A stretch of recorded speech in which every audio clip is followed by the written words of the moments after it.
And if you came to this workshop because you're interested in the topic. Okay, raise your hand if you're just interested in what I'm going to say. Raise your hand if you've seen me before. Oh, I'm so sorry. There may be some things that you've already seen, but that's okay. It's a refresher, right? It was a long time ago, right? Okay. Feedback. That was good. No, please come. They decided they want to move over here. Raise your hand if you've been teaching in Venezuela for 5 years or less. 5 years or less. If you're a relatively new teacher. Okay. How about 5 to 10 years? Okay. 10 to 15 years? 15 to 20? More than 20? How many years? How many? 23 years. Since 1986. 30 years. Wow, 30 years. What's your secret? How do you keep going? I like what I do. You like what you do? Yes. Do you like what you do all the time? Not all the time. But most of the time. Okay. So for those of you who haven't met me, or who don't know, who haven't spent time with me, my name is Daniel Lopez. Where do you think the Lopez comes from? Some people know this. Mexico? No. Spain?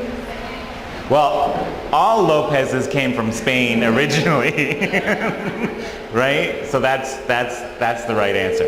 I always tell people that my cousin is Jennifer Lopez, and it's not.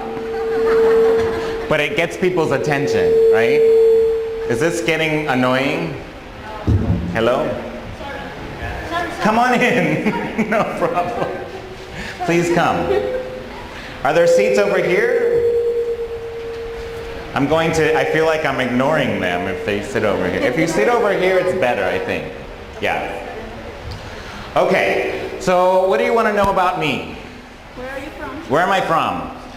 I am born and raised in Denver, Colorado.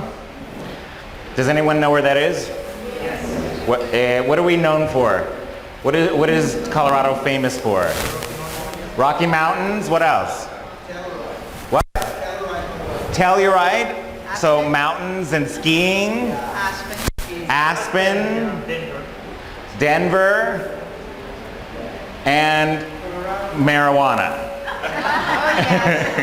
Right now, we just legalized marijuana in Colorado, and so a lot of people, we have a lot of tourists coming to Colorado. Which tourists? Special tourists. Yeah. What kind of tourists? Happy tourists.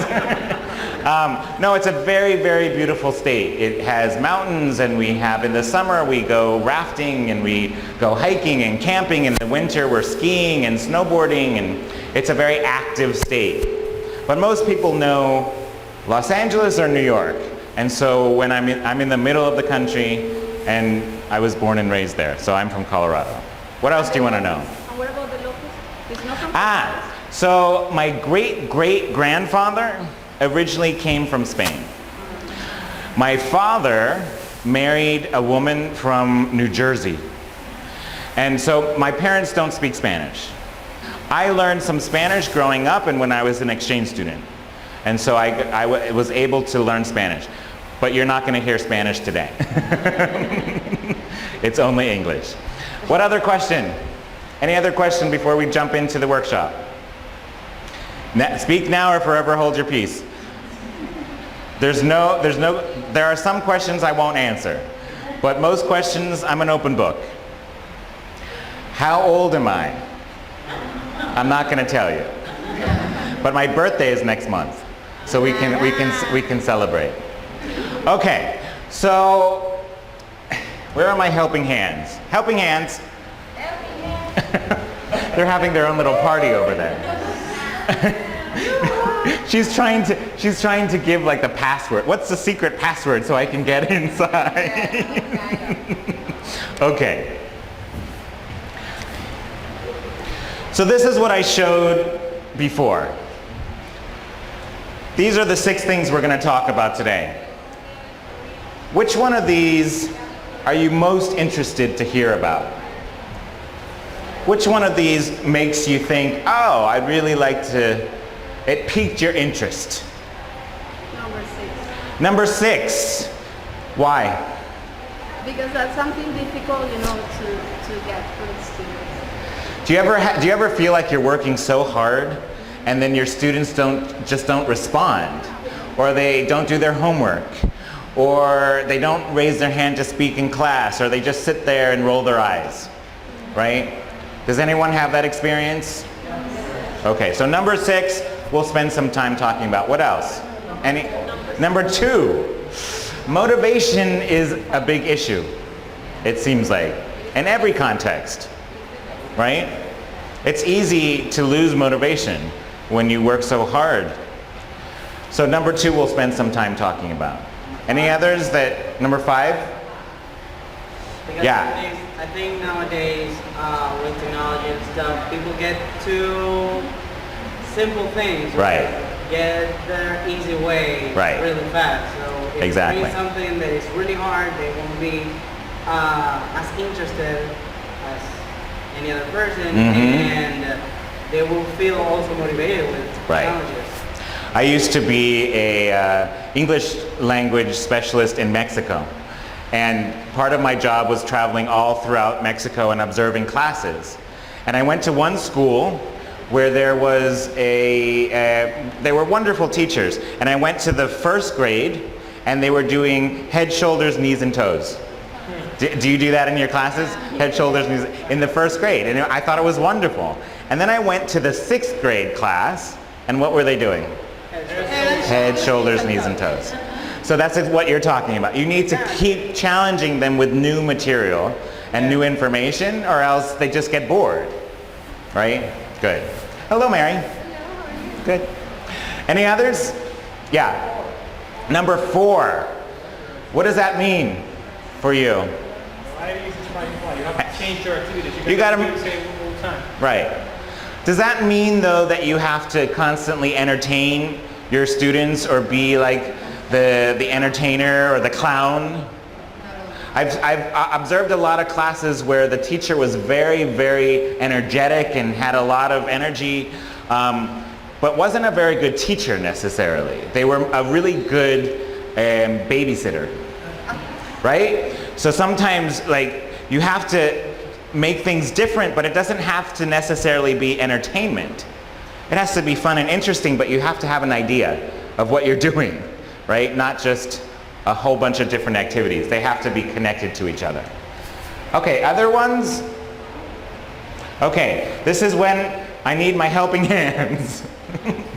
Helping hands.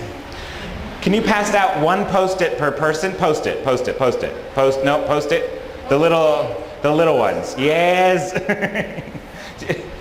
What is the name for Post-it in Spanish? Wow. I thought maybe I was saying something wrong. She's like, what's that Post-it? What's the Spanish word for Post-it? Post-it. Okay. So. We need 2 minutes to change the position of camera. Perfect. Okay.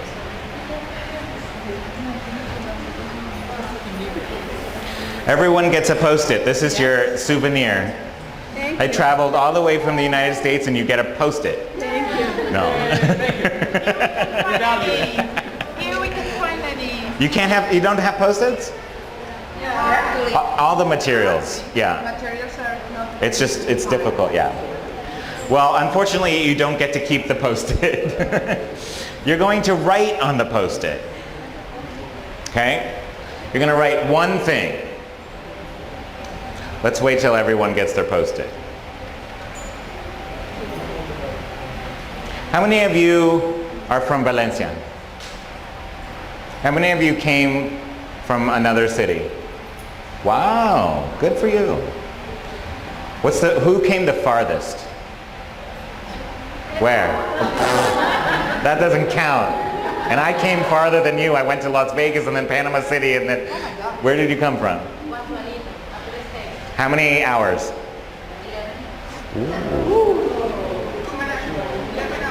11 hours in a bus. Anyone came farther than 11 hours? Like her? Yeah. Were you on the same bus? Yeah. Okay. Where? How many hours? Ah, she beat you. 1 more hour. That's a long time. So that puts a lot of pressure on me. Like I have to be really good if you came 12 hours. All right, does everyone have their Post-it? Who needs a Post-it? Raise your hand if you need a Post-it. Okay, so we're going to start by doing a needs assessment activity. We're not going to do the whole activity, but I'm going to show you more or less what it's like. So you're going to choose one of these areas. So the first area is knowledge. What do I mean by knowledge? Knowledge is what is something you want to learn about during this workshop? What is a content area that you want to learn more about? For example, I want to learn about the theory behind motivation. I want to learn about different ideas related to linguistics. I want to learn about, it's more of a knowledge area, a theory, or something that has been written about certain things. So that's knowledge. If you're interested in learning something knowledgeable, you're going to write about that. Skills is more practical. What do you want to learn how to do? I want to learn how to motivate my students. I want to learn how to pronounce certain words. I want to learn how to create activities. So this is a skill. And then the last one is how do you want to feel? An attitude. So how do you want to feel after this workshop? I want to feel inspired. I want to feel motivated. I want to feel good. Okay, it doesn't have to be, it can be very simple. Okay, so choose one. Normally I would have you choose one for each, but we don't have enough Post-its. So choose one of those areas that you want to either learn more about, learn how to do, or a way that you want to feel. And write it on your Post-it. Just you can write the word or you can write a short sentence. Everyone understand? Yes. No problem. Go. I'll give you a few minutes to just do that.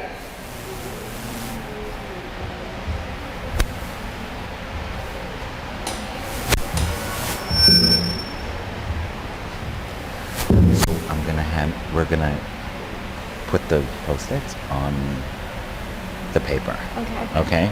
And so I may need your help. Well, I'll let you know. Okay. Okay.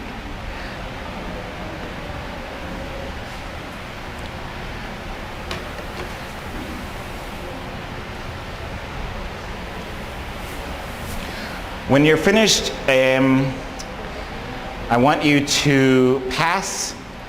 Put on your Post-it either K, S, or A. So a big K, a big S, or an A, so we know where to put it. Okay? Mary is ahead of us. Mary is already doing. So you're going to pass your Post-it to the person at the end of the row. So just pass your Post-it down to the person at the end, and then they're going to give it to the helping hands. Come on in. He's the guy in the... He's the guy? Ah, okay.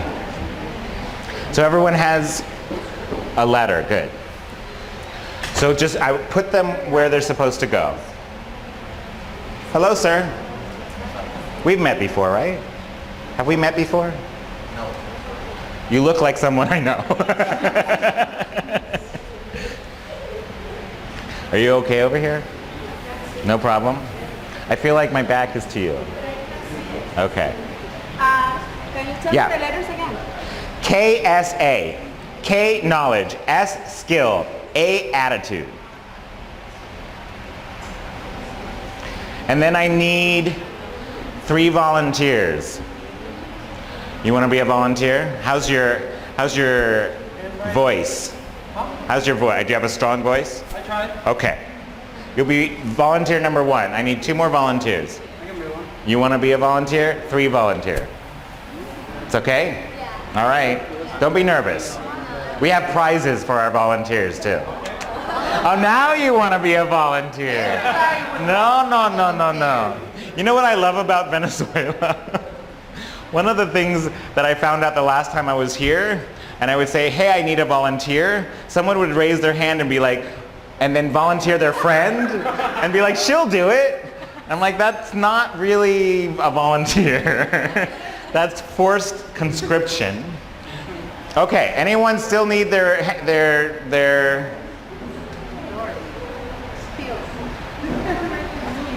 a lot of skills. Yep. Scientists. No more space for skills. The other thing I found out about Venezuelans, this is not to offend anyone, but you're liars. Because every time I say, do you remember this? Every time I say, so people ask, oh, can you tell me where the post office is? And everyone here says, oh yes, go down the road and make a right.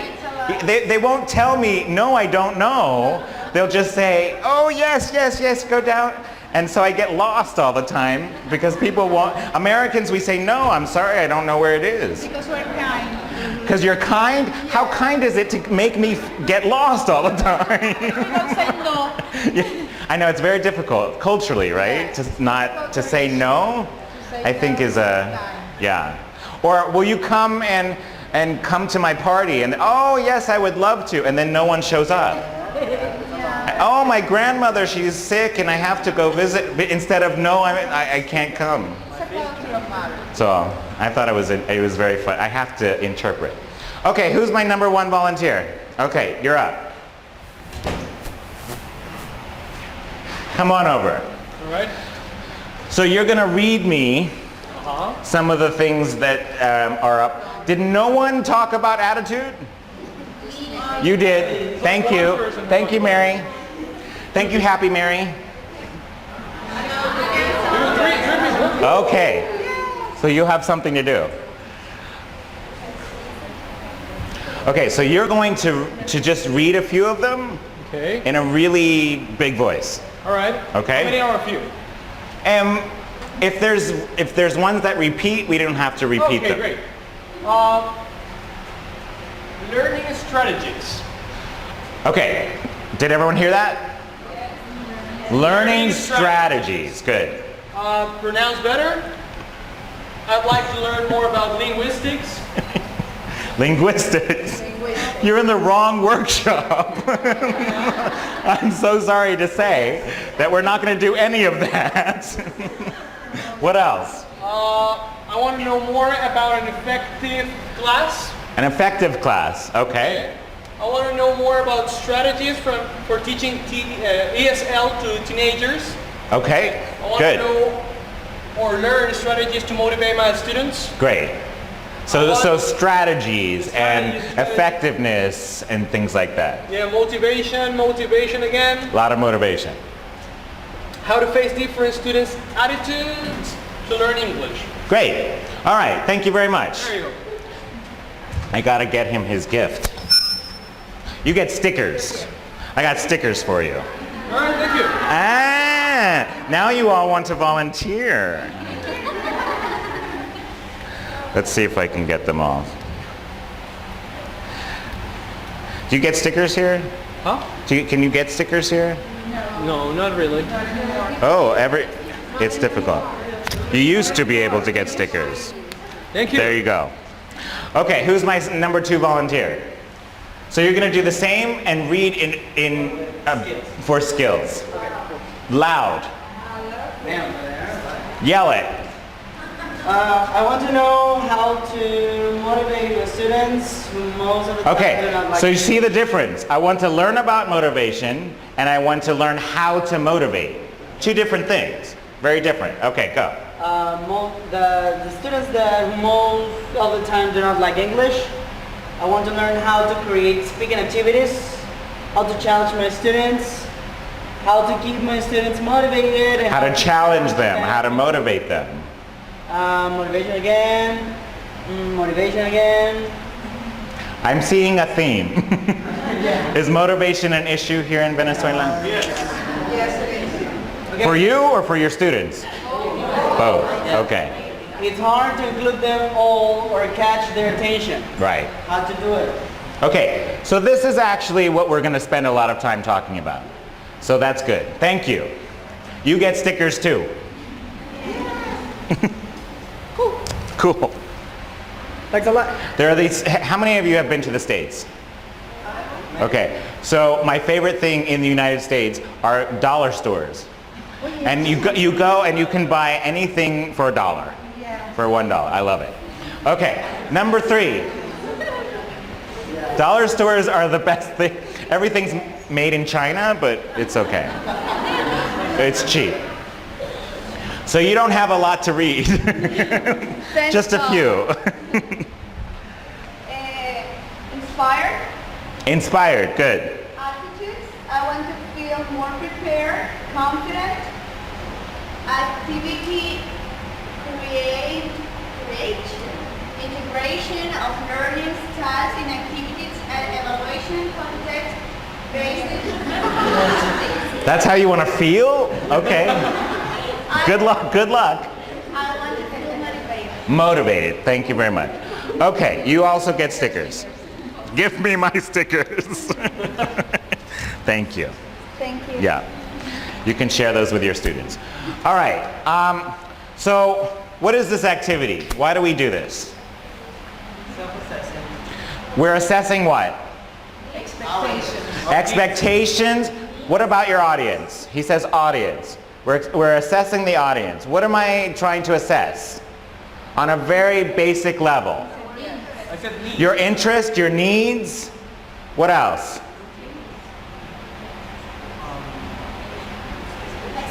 Your expectations. Why do you do this with your student? Why would you do something like this with your students?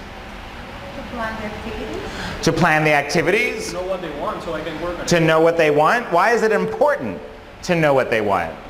Why do you care? Because they're the ones that are going to learn. Exactly. Right? Because they're the ones who are going to learn.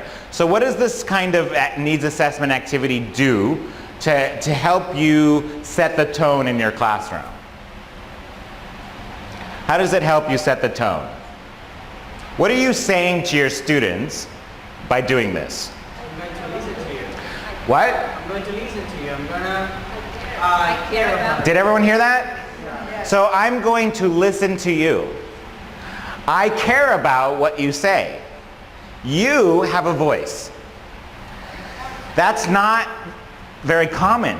A lot of times people come to the classes and they just say, oh, I'm just going to sit there and I'm going to do what the teacher tells me to do. But my opinion doesn't matter. But this is how we get students invested in the classes, by giving them a voice. Now, do we want them to have a voice all the time? Sometimes there are things that you put here that you are interested in that I'm not going to talk about today, but at least I know what your interests are, right? It helps me to adjust some of my presentation, but there may be things that we're not going to talk about, and you can acknowledge that with your students.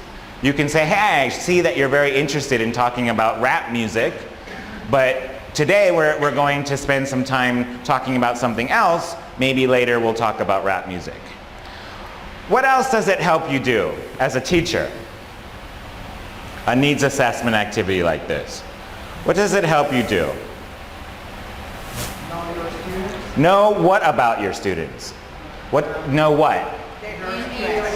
Your level. Okay, stop there. That's very important. Can they listen to the instructions and do the activity? Right? Where are they in terms of their comprehension? Can they write a word? Can they write a sentence? Can they understand the activity? Are they able to communicate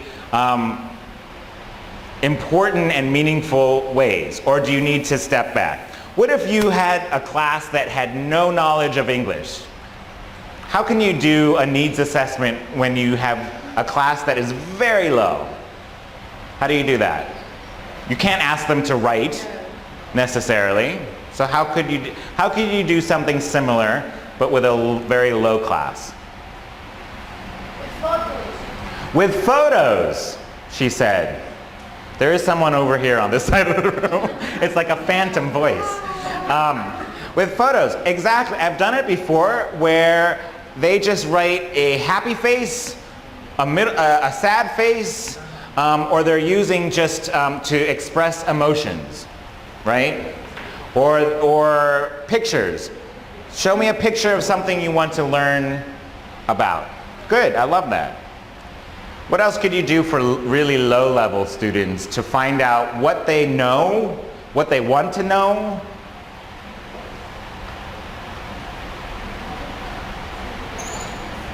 In an English class. Sometimes we use surveys, or they can give you a card and they can write in their native language what are their interests about. And I think that's okay at the beginning of a class to kind of get an assessment of what their levels are. As a teacher, is this dangerous? Do you find that this could be dangerous as a teacher to ask your students to give you their opinions? Why could this be dangerous? Not dangerous, disconcerting. Sometimes for me, I have an idea in my head what the class is going to be, and then I do this activity and they have a completely different idea of what the class is going to be. So it's not dangerous, but it makes me have to readjust a little bit or do some compromise. It also puts a lot of pressure on the teacher. Mary wants to be inspired in 3 hours.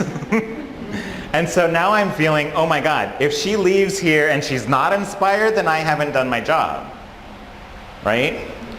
Okay, so this is what we call a needs assessment activity. How many of you do something like this at the beginning of your class? How many of you think my students would not be ready to do something like this? Do you think you could adapt it for your school, for your students? A lot of teachers think that we only do this at the beginning of the class. I do this throughout the class. So we hold ourselves accountable.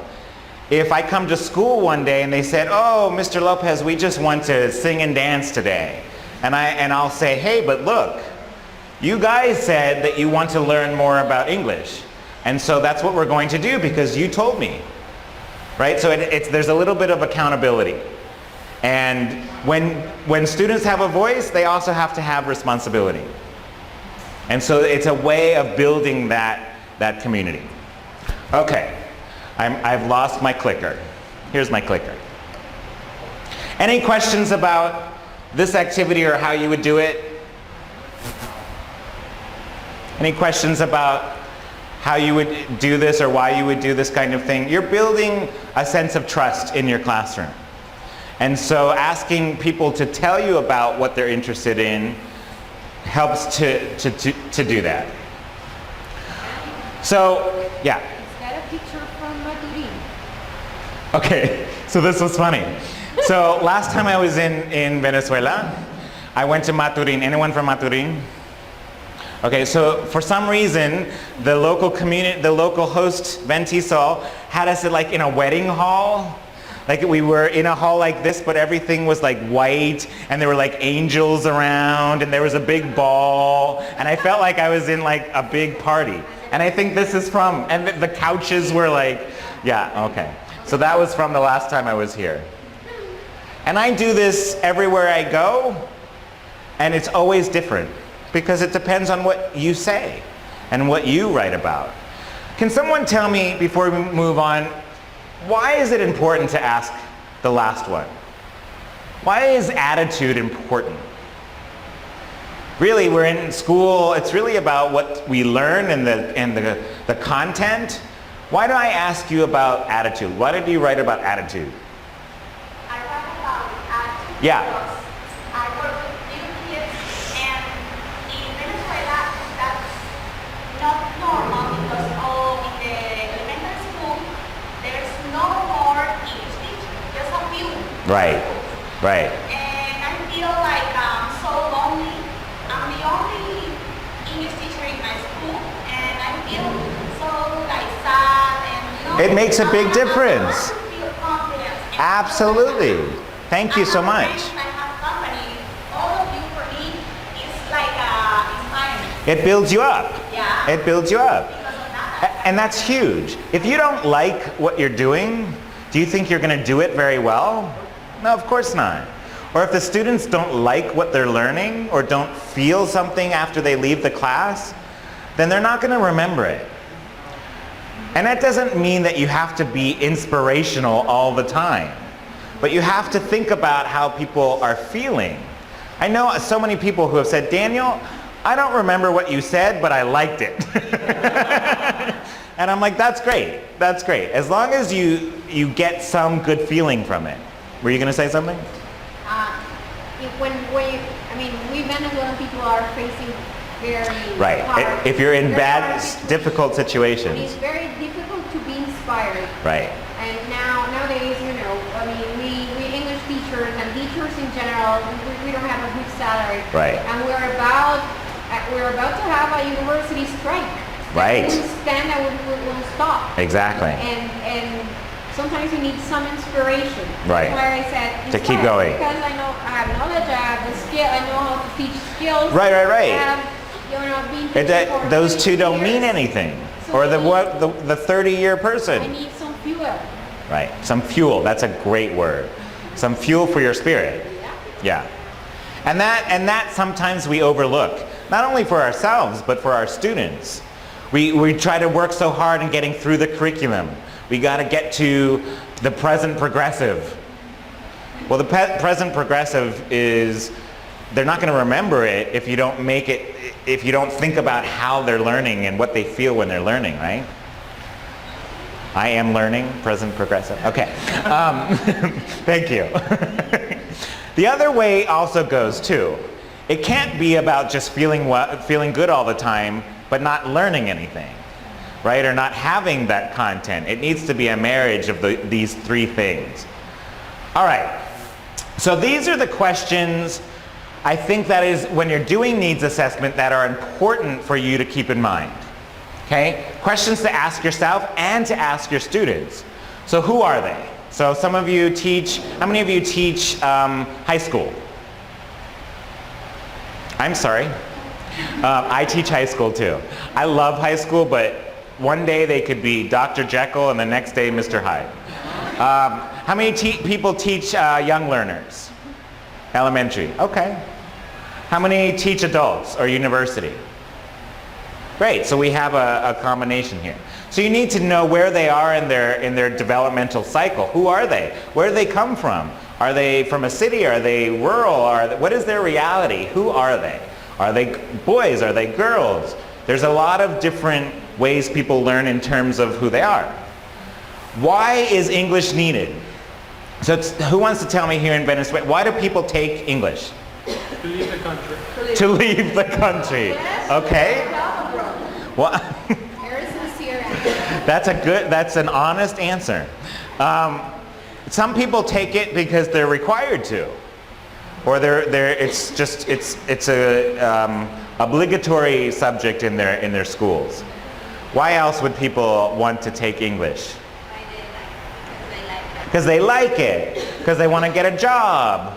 So I was giving a workshop one time in Cancun, Mexico, and the students were telling me they want to learn English so that they can interact with the American tourists and go out and have a party and be use English. And I'm like, okay, well, it depends on where you are and what you're doing. But there has to be a reason for them to learn. How and where will it be used? Right? Are they using it mostly online? Are they writing it mostly? Are they speaking it? Are they reading articles? Where is the English language being used here in Venezuela? Do you go out on the street and speak English? Probably not. But maybe on the computer you need English for to do chatting or whatever. So where is it being used? With whom and when? Why are the learners taking the class? What resources are available? I've been told that there's not a lot of resources available here. But what do you have available? Recycling material. Okay, what else? Realia, good. What else? What kind of realia? Who said realia? What kind?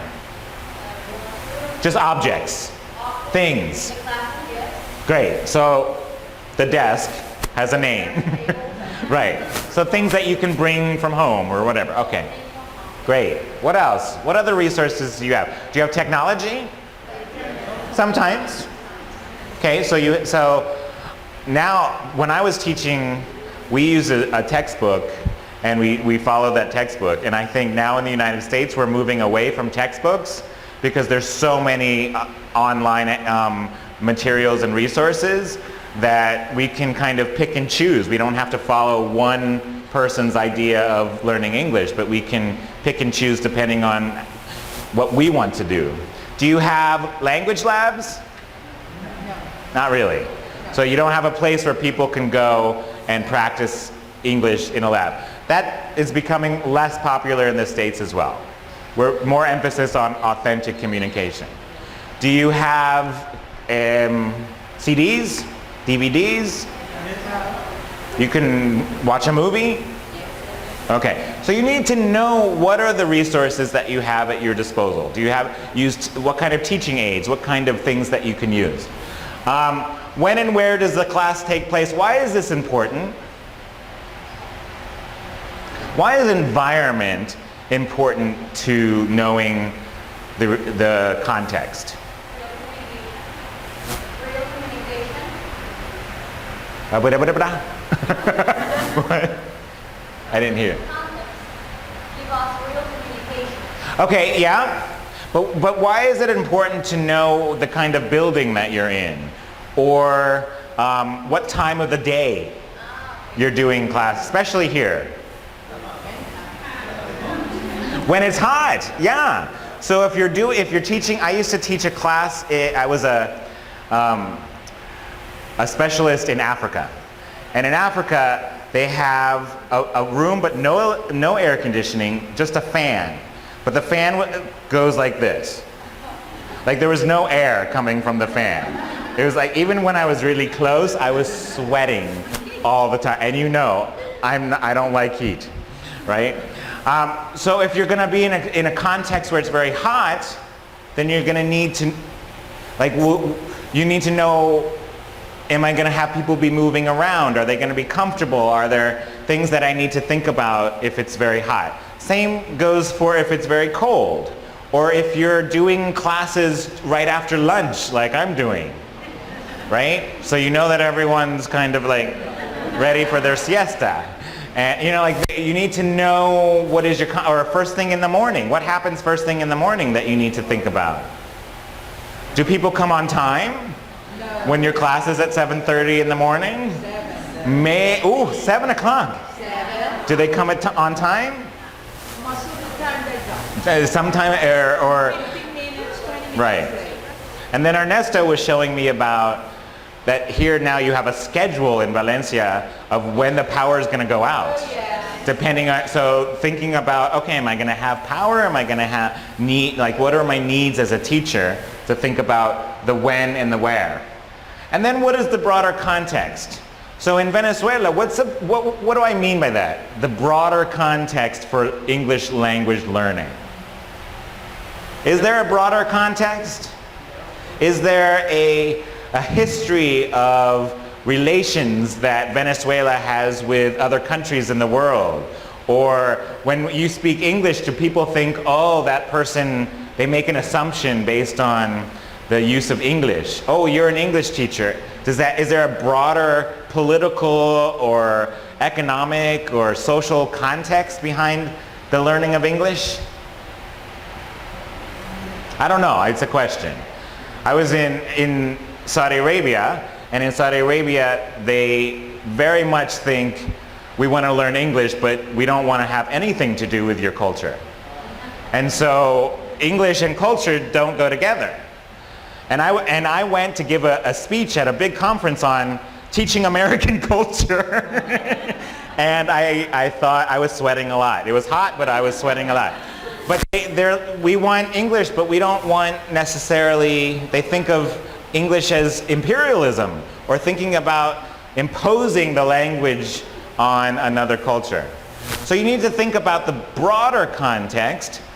Here in Venezuela, someone was telling me that, or you were saying in the back, that this is not an integral part of the curriculum. It's kind of like a special, apart, maybe one teacher in the whole school is teaching English. It's not given the support that maybe math or science and other subjects are given. So that could be what I mean by a broader context, right? And then what different learning styles are there? So how many of you know your learning style? Or feel like you have a sense of what your learning style is? Okay. And I'm sure you've done this before, but we're going to do a short assessment so that you can get a sense of what your learning style is. Okay. Helping hands. Everyone gets a learning style inventory. So one per person. Okay. I think there's enough, no? I think we have enough. This would be a good time. Because then we're going to get into this deeper. Not that I don't want you here, but we don't have enough photocopies for you. No. Is that all right? All right, see you later. So this is a short learning style inventory. Does everyone have a pen or a pencil? Okay. Just answer the questions honestly. Are you like an X or something? Let me see. It's been a while since I've done this. Don't worry. Yes, so you're going to, hello? Okay. So you're going to put, for example, number one, I can remember more about a subject through listening than reading. Often, sometimes, or seldom. Okay? Rather than yes or no, often, sometimes, seldom. Just do me a favor. Don't put all sometimes. Have an opinion. Like think about, be honest. Okay? If you have, look, you snuck in. You thought I wasn't going to notice. If you have any questions about vocabulary, or you don't understand one of the sentences, let me know. Okay?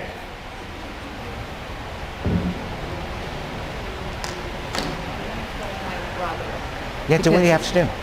No problem. I'm coming back. You've done this how many times now? You've been through this a few times. Yeah. I know, but I love your class. That's why I'm here. I love your class. Say hi to your brother. Yeah.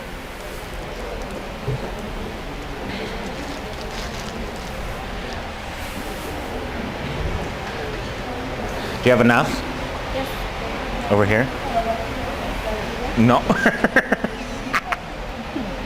Did you get one? No. We don't have. There's not enough? That's what happens when you come late.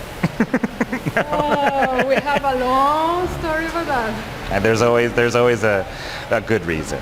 I'm not offended. Really, I haven't eaten my lunch. Oh, I'm going go ahead, please. to here.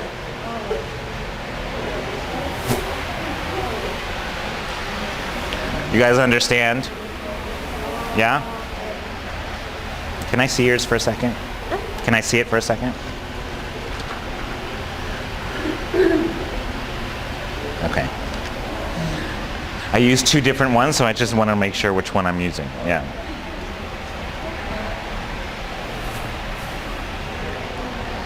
Any questions over here? Does this make sense? You understand? I'm not going to stand here and watch you do it. Don't worry.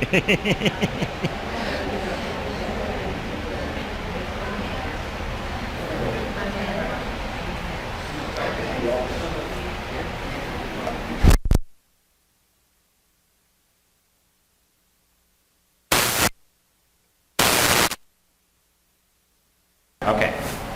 2 more minutes. You didn't get one. There's not enough for you?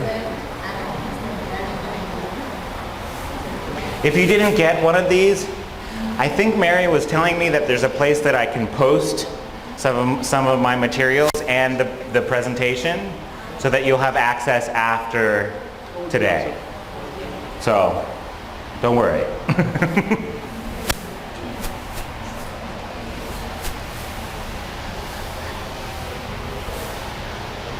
On the back, or the second page, is where you can score yourself. You didn't even realize there was a back. Good thing I said that. On the back is where you can score yourself, and this is where we find what kind of mathematician you are, if you can do math. What? We do it. Yeah, you can score yourself.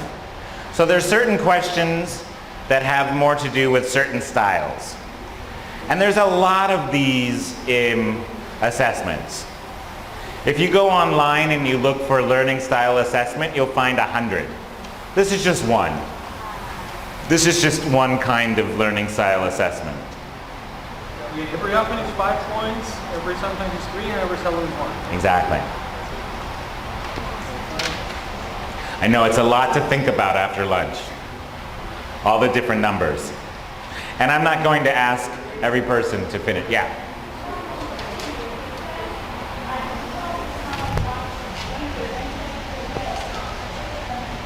What? Hold on.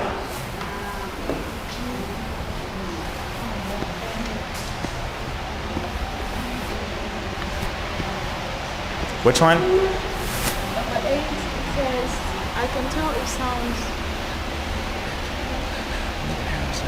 Okay, so that I can, if you hear the word sit, sat, set, you can hear the differences, right? Or if you have a picture, you can match the sounds together. So this is like, are you good with like listening? Yeah. Excuse me. I play with coin or keys in my pocket when I'm teaching. So do you do this? No. Then no. No. Seldom. Seldom. Some people need to have things in their hands. So they are very active. Right.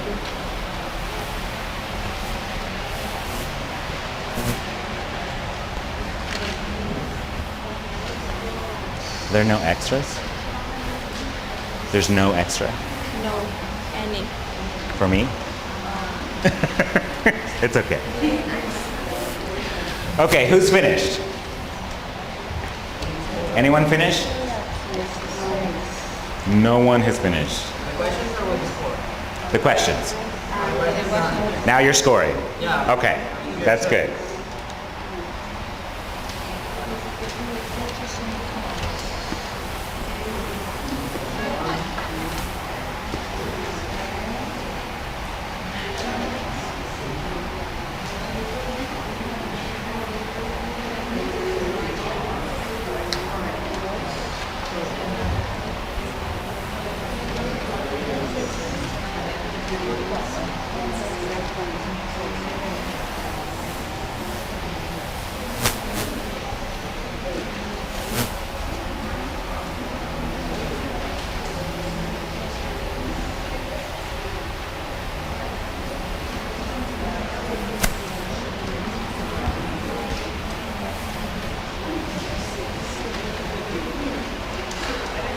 I know it's hard to do math in the afternoon. You're done? Let me see. So more visual. Visual kinesthetic. Does that make sense to you? Yes. That Affirms. Yeah. Can I keep this for a second? Yeah. Okay. If you're not finished, it's okay. But I'm just curious. What was the one that we were talking about? Number 12. Did anyone say often? For number 12, I play with coins or keys in my pockets or fidget with objects in my hands. Often. What does fidget mean? Do you know the word fidget? So like, I always have to have a pen in my hand. And I like move it around and fidgeting. Is fidgeting a bad thing? No, but sometimes we say to students, stop fidgeting. And sometimes that's how they learn, right? They're fidgeters. They have to have something in their hands. What about number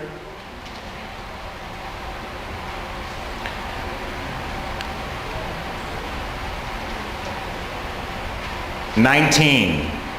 I'm good at working and solving jigsaw puzzles and mazes. Oh, I hate you people. I'm so bad at them. I'm so bad. I'm not that visual, and it just clicks in your brain. How about number 23? I think all Venezuelans are comfortable touching and hugging and handshaking. Oh, come on. I get off the plane. Oh, hello. That's and Americans are very, no, don't touch me. Is there anyone here that isn't a toucher? Really? How do you live here? I do my best. It's challenging. Yeah. It is challenging when you are a very personal space person, but you live in a culture where that's very common. Yeah. It's a big shock for me to come. With family, Right. but among students that may approach you. Right. That's kind of uncomfortable. It's uncomfortable. So you're probably not a very kinesthetic person. Somehow, but It also has to do with your own comfort zone. Right, what up? There's a question over here? No. Okay. Does in the United States, if you're touching and hugging, I think Americans are born with a bubble. Right? We're born in a bubble. You come into my bubble and I get very uncomfortable. Stay out of my bubble, my space, right? When I lived in Mexico City, we were in the subway and literally like you are touching the person next to you all the time. And that is like my biggest nightmare. Or you get stuck in an elevator and it's like, I would rather die. But here, like, in Mexico, they were talking to each other. Oh, how are you? And where are you coming from? I thought they were friends. They were total strangers. But they just start talking to each other and like, They have their arms. yes. And it's like playing Twister or something. Get on a crowded bus in Venezuela. Right. Where we do every single That's day. that's okay. In the United States, I don't know if you know this, it is illegal for us to touch our students. If I touch my student on their shoulder, on their head, it's against the law. And we do it because little children need to be touched. But right now there's a lot of problems with like sexual harassment or people suing their teachers for touching them. You have to be really, really careful, especially a male teacher and a female student. So can you imagine going through your day and you never touch you don't have that warmth. It's tough. Okay, what? That's not human. I think you're right. I think you're right. There are psychological studies, old ones, that are about the monks and everything That they need to be held. This is a fake mother like iron, and the Right. baby was sick. Right. The lack of contact. So our country's getting a little crazy, I have to say, with the lawsuits, and it makes you think. You have to think about what you're doing a lot. Okay, how many people consider themselves to be more visual? A more visual learner? And I want to be clear. You're not one or the other. This is just what is your tendency. It doesn't mean that you don't learn by listening. You learn, but what is your tendency? Where do you lean? So how many people say visual? You need to see a picture. You need to watch something. Okay. How about auditory? People who really learn by listening or by hearing things. Okay. How about tactile or kinesthetic? You need to be touching something or moving around, okay, or doing something, or you get bored, right? This inventory basically is telling you what is your tendency, right? We also have to think about independent and social, which we'll talk about, and then multiple intelligences. We're not going to get so much into multiple intelligences, but thinking about that it's not just auditory, verbal, and tactile and kinesthetic. There's other ways of learning as well. Through music, through interpersonal, through linguistic, right? So here's what I want you to do. I want you to think about and talk to the person next to you about how does your own style influence your teaching, and in your teaching, what style do you need to support better? Okay, so how does your style influence your teaching, and how, in your teaching, how does it need to get better? What do you need to support? Okay? So you have like 1 minute. So does anyone want to share what they said? How does your own style influence your teaching? Can someone give me an example? I cannot teach without music. I can't. You cannot teach without music. Why? Because I love listening. Okay. And, Excellent. And that's for me, it's one way to force my students to listen and also to repeat so they can Okay. use. So did everyone hear that? Yeah. So she cannot teach without music. What's another example of how your style influences your teaching? Okay, I'm a visual person. The what? Okay.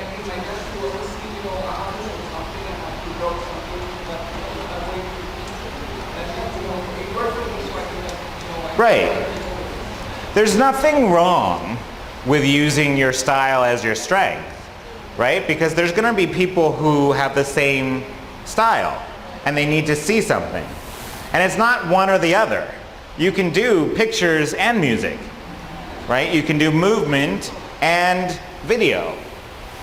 What's another example of how your style influences your teaching? You were going to say something?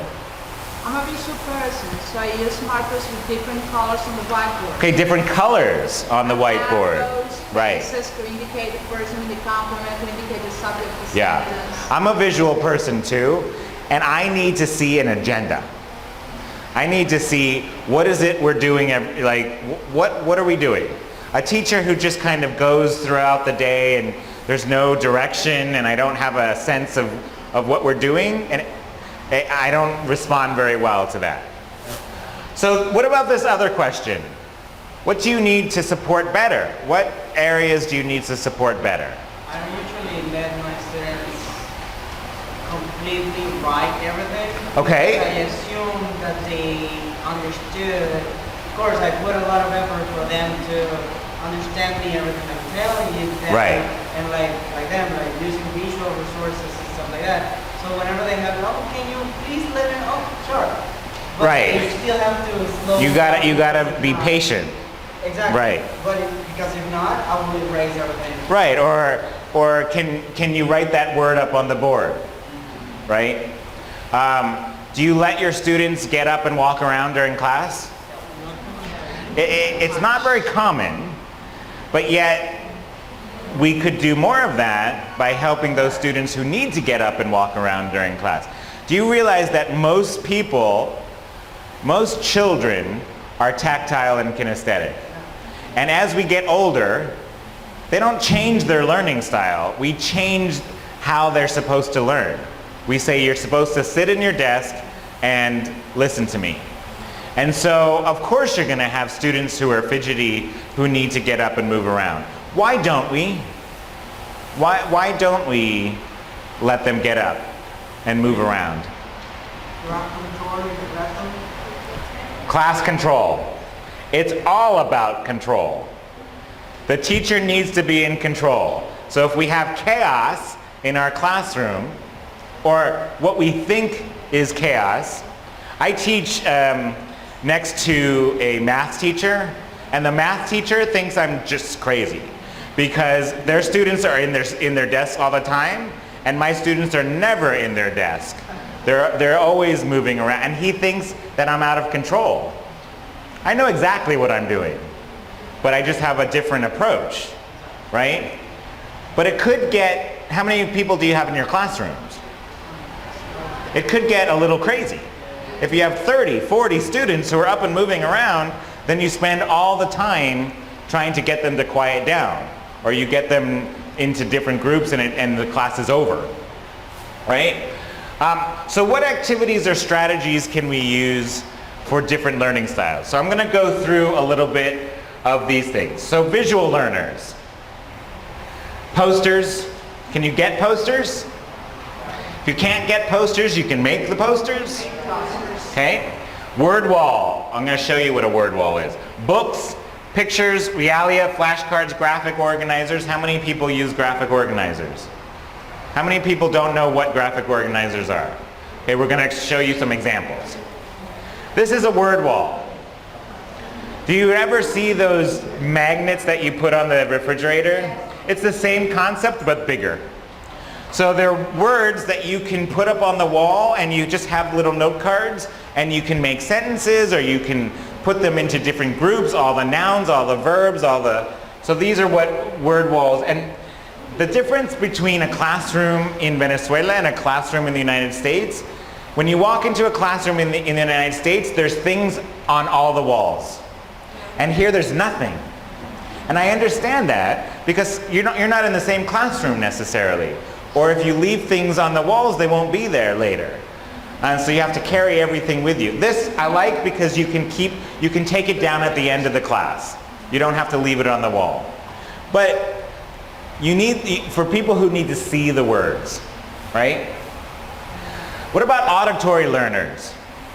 They like discussions, presentations, plays, songs, jazz chants, audio tapes, storytelling, and they like to work in small groups.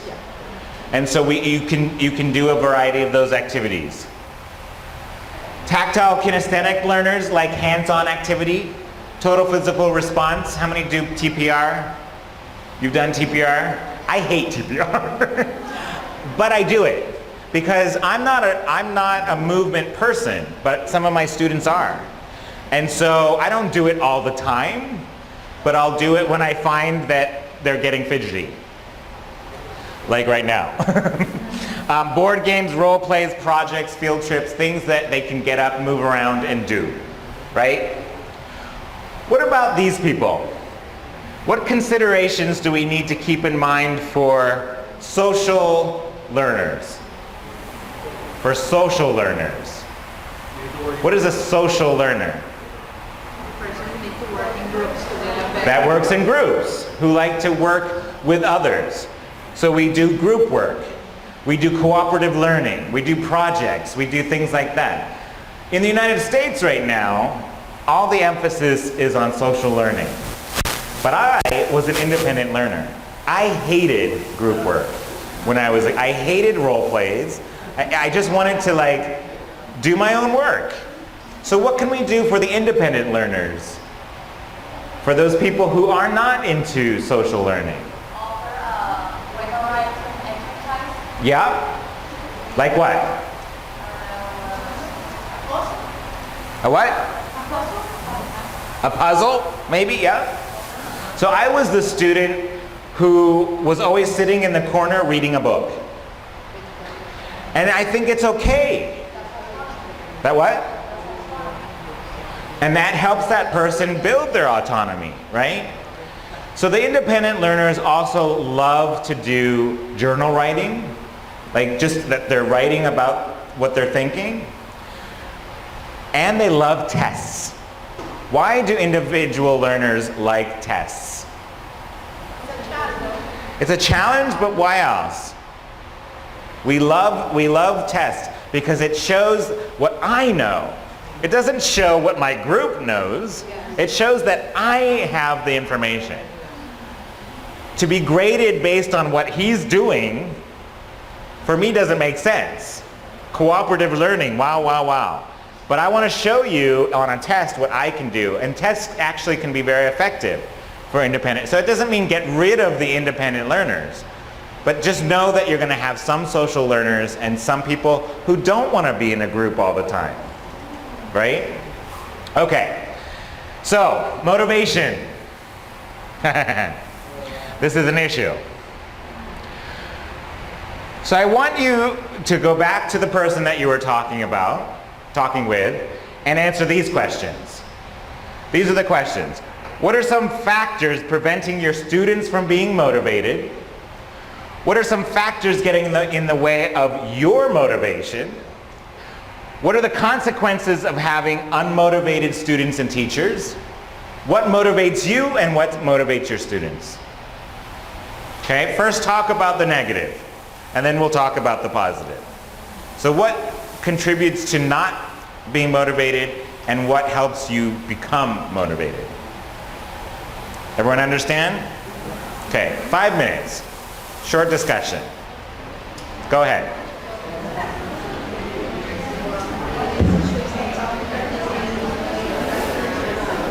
It's cold. That looks so cold. I like it. I gotta finish this one. I can tell you a few things that does not motivate teachers. Our salaries, our working conditions. Right. What does motivate the students? No transportation, no food. It's really hard. There's a lot. You have to get the students to, you have to tell them, look, let's think that we are in a plane flying to London. We're locked in this special bubble. Everything is perfect. And let's keep our mind on this plane. Get out of it. Right. We can't. There's so many things that they have to deal with. Yes, and then they keep dragging on the problem that they have. But then, why do you keep doing it? Keep teaching. That's your passion. So you have a passion for I it. have a passion for it. And they have a goal Right. to achieve. Right. So everybody, That's important. yeah, they have a goal. So then I tell them, you can complain. Let's talk about what's that question is. 5 minutes. Right. Throw it back and go on about Exactly. And that's the same thing. We have to recognize, but then we move forward. Yeah.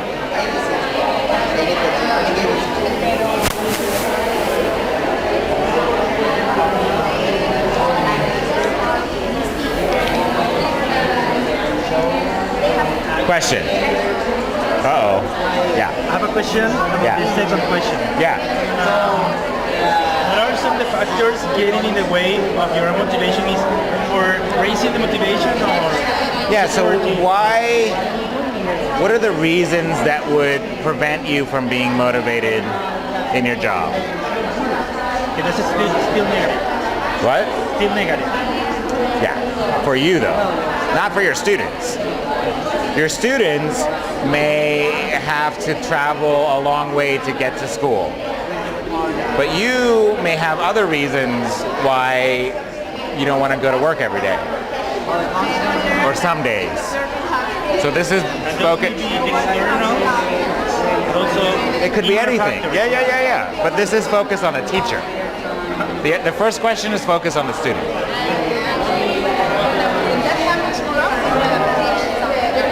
Is it weird to talk to each other in English? Is it weird to talk to your colleagues in English? That's good. Ah, okay. Look how they get their goals, achieve their goals.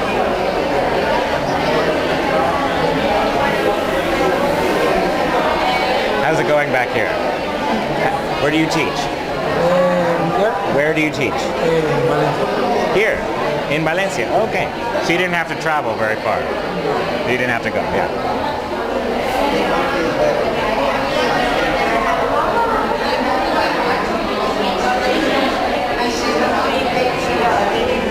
So maybe 5 more minutes.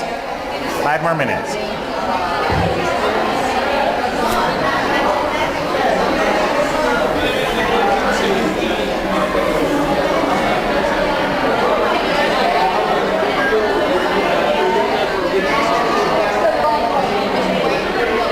You have no one to talk to over here. I was talking to It's one okay. of my teachers from the university. Okay. Listen, you said a comment. I cannot see from far. You said a comment about what people say from abroad. From a what? People reference from abroad.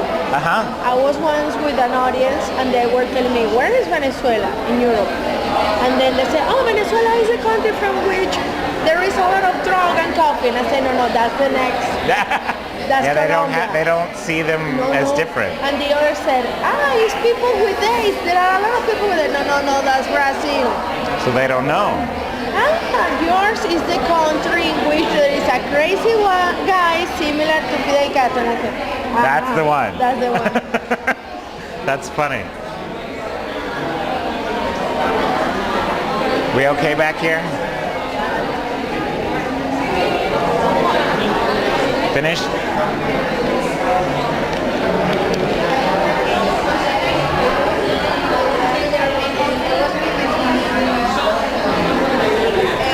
Okay. Raise your hand if you're finished. More or less. They're having a very in-depth discussion over here. No, it's okay, it's okay. So we could talk about motivation all day because it's a big issue. So just throw out some ideas why your students are not motivated. They don't need the language. They don't like the language. They don't need the language. They're required to take the class, and so they're not motivated. What else?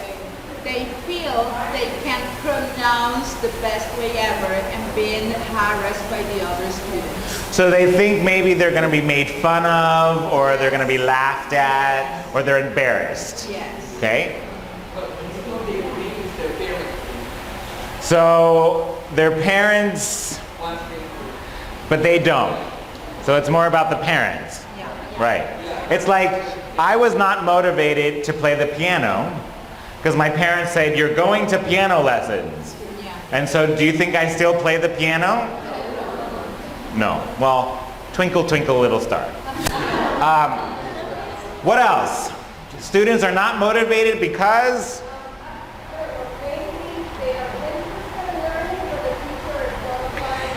Okay, so a factor may be the teacher. I went into a classroom one time and the teacher sat in a chair and never ever moved. And these were students who were very interested. They wanted to learn, but the teacher was like, okay, page number 22, everyone go to the. And they were just falling asleep because the teacher didn't motivate them. Good, what else? I think priorities. Priorities, what do you mean by that? That if they have like a big exam coming up and they get like distracted with Right. more important. So they have more important things to do. Or they may have real life issues that they're dealing with. And so English becomes less important when they need to work, or they need to help their families, or they need to find something, like they're doing something else. Usually with adults. Right. That they have family and. Right. So they're being pulled in a lot of different directions. Good. What other reasons are that students are not motivated? Sometimes they feel they can't. That they can't, that they don't feel like they have the power to do it. Yeah, I think because we don't speak English here. Right, so they're not getting a lot of feedback. Yeah, useless, okay, it's not Right. important. Why is this important to me? Day-to-day life, yeah. Who cares? Right? I can live my life fine speaking Spanish, and why do I need English? Yeah, okay, good. I mean, not good, but thank you. What else? Students. Sometimes the students don't like English and they only want to pass the study until they don't like English then home. Why don't they like it? Why? There are many reasons. They said before, maybe because of the teacher, maybe Right. because of the time we have Right. because if they have homework and they have to go home and they Exactly. they're going to feel totally and disappointed. Right. And others could be, my brother said before, maybe because they have a little class which is more interesting for them, as for example, math, and they have a test, Okay. and their parents are pressuring them all the time, you have to pass the test, okay? Right. If not, I'm going to buy you the test that you want. For Right. Maybe it could be one of the reasons. So they're studying law, and they have to take English classes, and they said, why? Like, why do I have to learn how to conjugate words in English to study law? It doesn't make sense. Okay, so it's not relevant. So what about you? Why? Now I know you're all wonderful teachers, I know, because that's why you're here. But what makes you sometimes think about changing your career? What makes you think sometimes about, this is not for me? Yeah.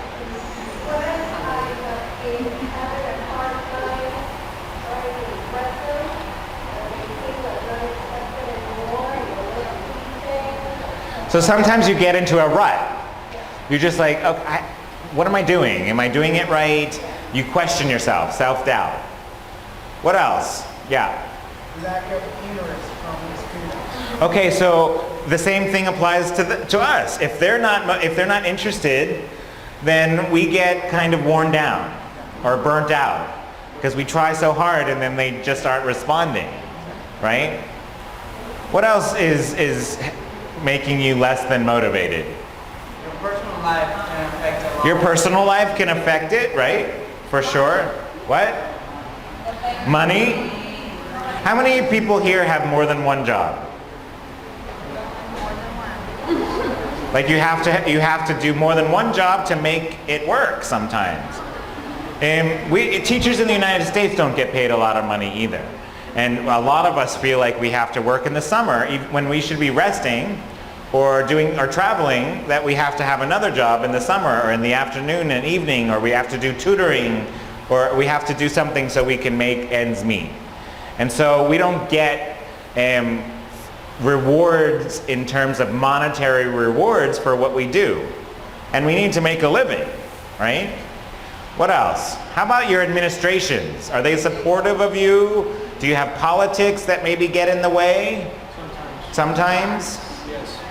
Or you have a lot of, like someone was saying that you're the only person at your school teaching English, and so you don't have a lot of colleagues or support from parents or other areas. What else?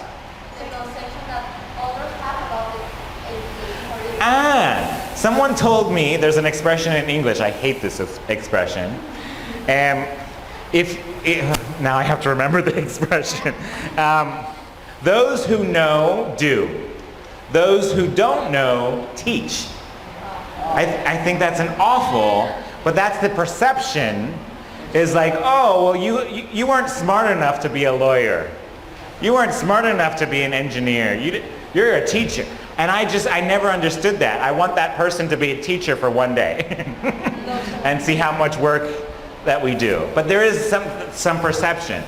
Like here someone was telling me that the English teachers are seen like the art teachers, or the special, like the physical education teachers, or the music teacher. Like it's kind of extra.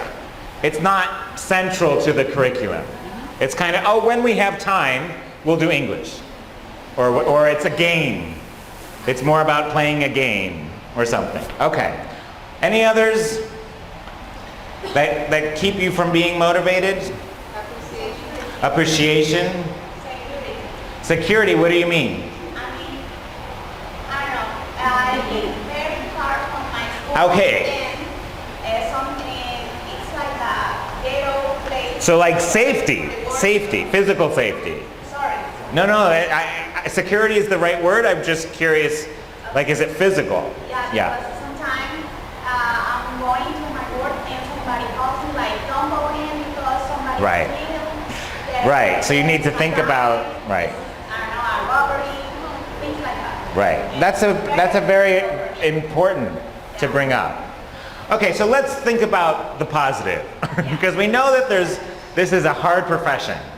This is not an easy thing to do. So why do we keep doing it? Why do you keep showing up? You have no choice? Yeah, you have to keep pushing through. You have a passion for this kind of work. You like education, you like working with children, you like to see that child who is so excited about learning, right? So what happens when we don't have motivated students and we don't have motivated teachers? Nothing works. Nothing works. Nobody learns. There's not a lot of learning. It's a lot of blech. And no one wants to be there, right? And so motivation is so important. So what motivates you? My students. Your students. My students. So your students can be a motivator or a demotivator. So do any of you have that one student who comes to you before school and says, oh teacher, can you help me? I have a song that I listen to and I want to hear and they start making that connection between English and the real world, and it makes you feel good because you're like, they finally understand. And there's that student who really wants to learn. So that could be very motivating. Oh, we got more helping hands. Hi, helping hands. Okay. What else? Respect. When you get respected or you get validated for what you do. Or when you get together with other teachers and you can share stories and you can talk about the profession, and so that sense of community. Bye-bye. They're taking chairs. What else motivates you? When you see that your students are really learning. Okay, so when you see that they're actually making progress. Right. So we just finished our year in school back in the States, and it's very common that the student brings a gift to their teacher. So we get like a gift card for a bookstore or something, and it's always very nice. But for me, it's always the student who writes like, thank you so much for. And I don't care about the gift cards. I care about, well, I do because I like gift cards. But sometimes they're like for restaurants, and like it's nice to go out and have a nice meal. But then the words that they write, and sometimes, I'm going to use you as an example. This girl, I don't know your name. What's your name? Yeah, because she was such a pain in my ass the entire year, right? But you don't know how much you're really affecting her, right? Sometimes she comes to class and she's just talking to her friend and she doesn't do anything, and you think, I'm working so hard. But you don't know really what impact you're having on that student, because that student usually is the one that writes the nicest note. But you don't know, during the year she's like she misbehaves and she doesn't, these are kids. So you don't know what impact you're having until maybe after you're not their teacher anymore. Sometimes do people come back and say, oh, I remember that class you did 10 years ago. And sometimes I don't remember what class I did 10 years ago, but that student remembers. Perhaps some rumors among students as well. Right. And tell them, hey, do you know, like, have you had a class with Mr. Right. someone? And it's like, and then you heard, or someone tells you, hey, they were talking about you. And he was like, no, that your class are really effective. And Exactly, but they don't tell you. Of course, Right. But it gets to you. But it gets to you. Does anyone, when you go, do you see your students outside of the classes? Is that weird? Yes. Okay, like if I see my student in the grocery store, they like freeze. Oh. They're like, they think we live in a cave at night, like we don't actually have a life. When they see you at the beach. When they see you at the beach in your bikini, yeah.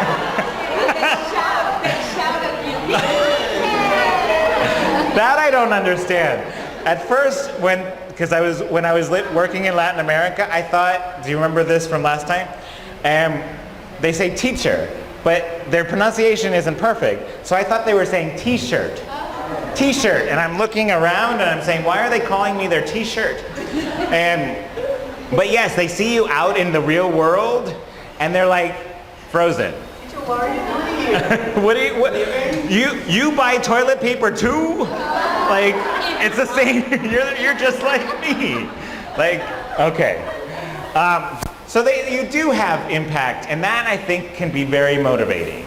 To know about that you are having impact, that know that you're making an impression, that what you're doing makes a difference, right? There are many professions in the world where at the end of the day, maybe they sold some milk.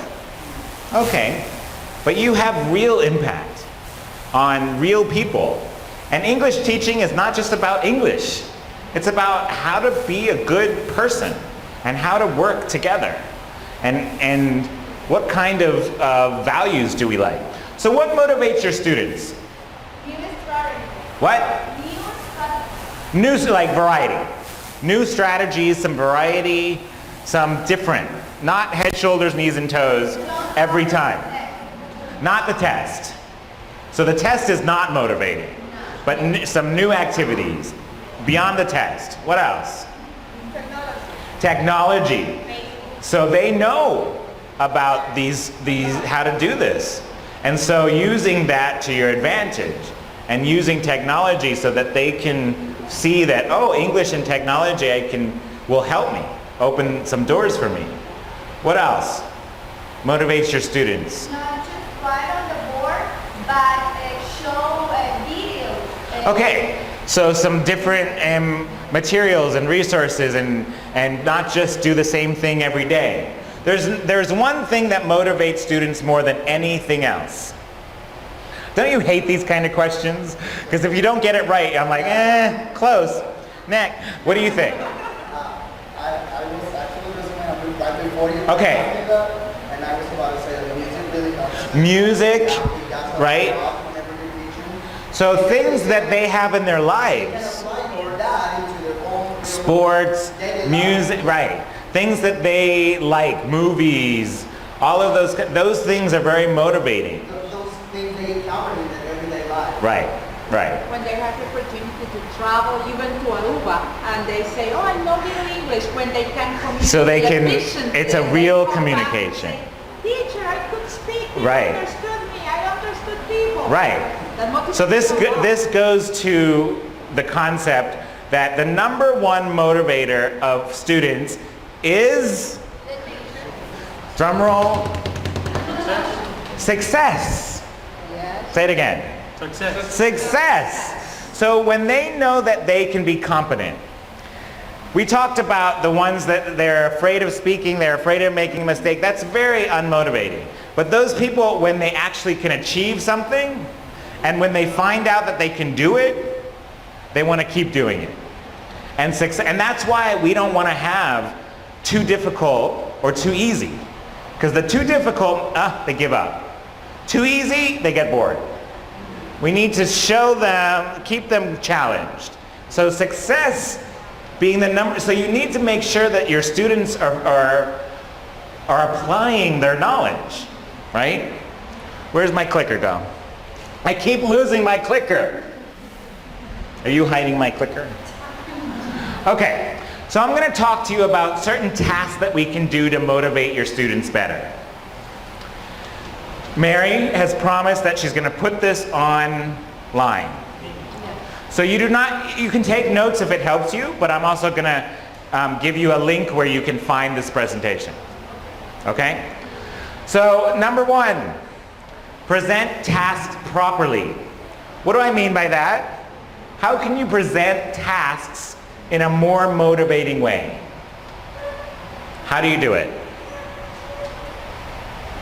We talked a little bit about it, right? Where you just don't write on the board. So how can you present a task that is more motivating? You can get people into groups. You could give certain roles to people. Okay, you're going to be the listener, you're going to be the speaker, you're going to be the note taker.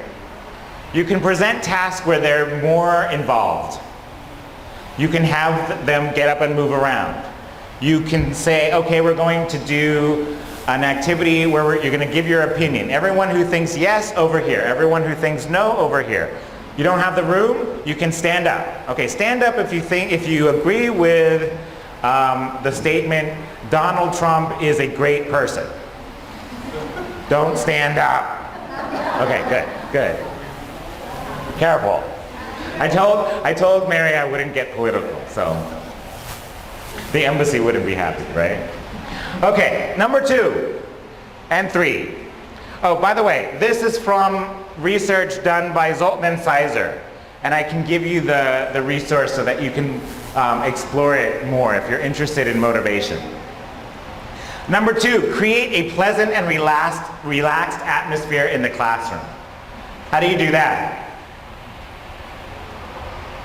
How do you create a more pleasant and relaxed atmosphere?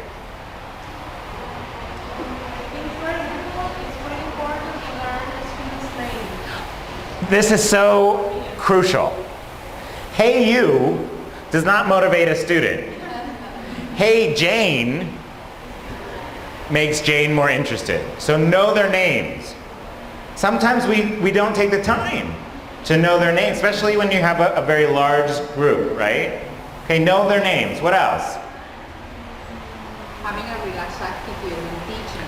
Okay, so being approachable, being able to ask questions and answer questions about yourself. Listen, be relaxed, because if you get into the classroom stiff like a board, right, with a frown on your face, right, people won't like to ask you questions. Be friendly.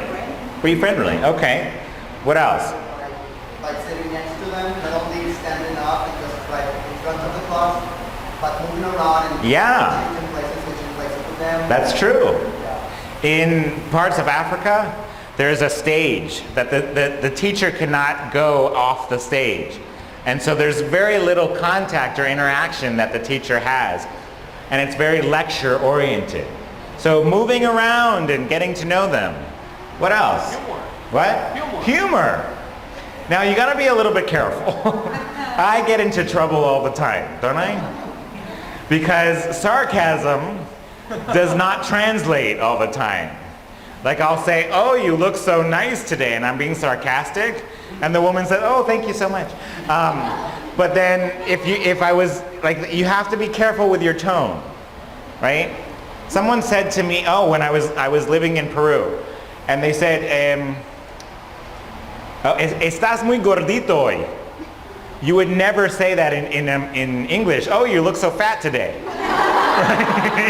But I guess it was like something positive. Like, oh, you've eaten well. I'm like, thanks a lot. But humor can be important. To laugh with your students. To get them to be relaxed. To loosen up. What? To loosen up. What about icebreakers or things where you can get them to kind of, loosen up and not be so stiff and anxious? Back here? Yeah.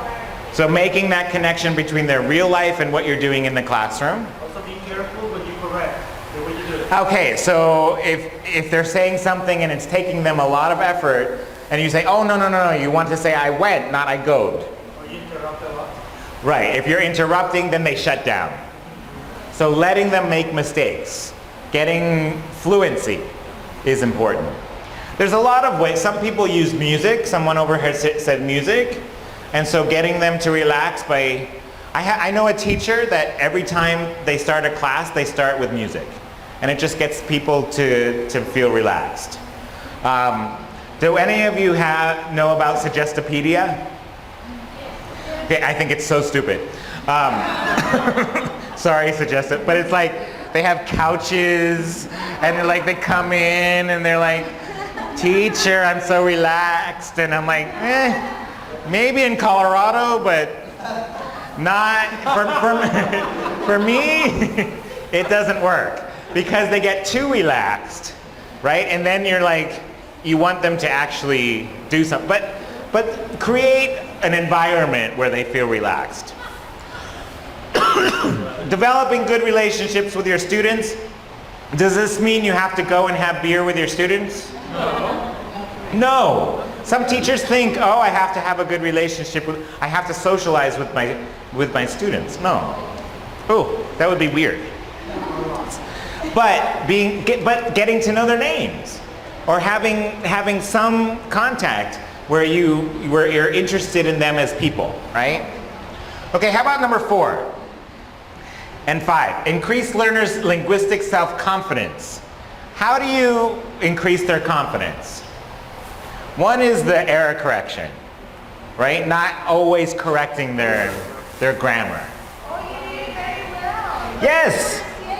So I say catching people being good rather than telling them what they're being bad at, right? But telling them when they're doing a good job, giving them stickers, giving them positive reinforcement. Never say no? Well, that is very Venezuelan. Right, but never tell them they're doing it wrong, right? So I will do corrections by just repeating it back to them and saying it in the correct way, but not saying you said it wrong. And don't make it all about right or wrong. I mean, if it's right. Okay, but if there's things that I say that aren't grammatically correct, but we're communicating. Right. How else will you increase their confidence? Giving them feedback. Positive feedback.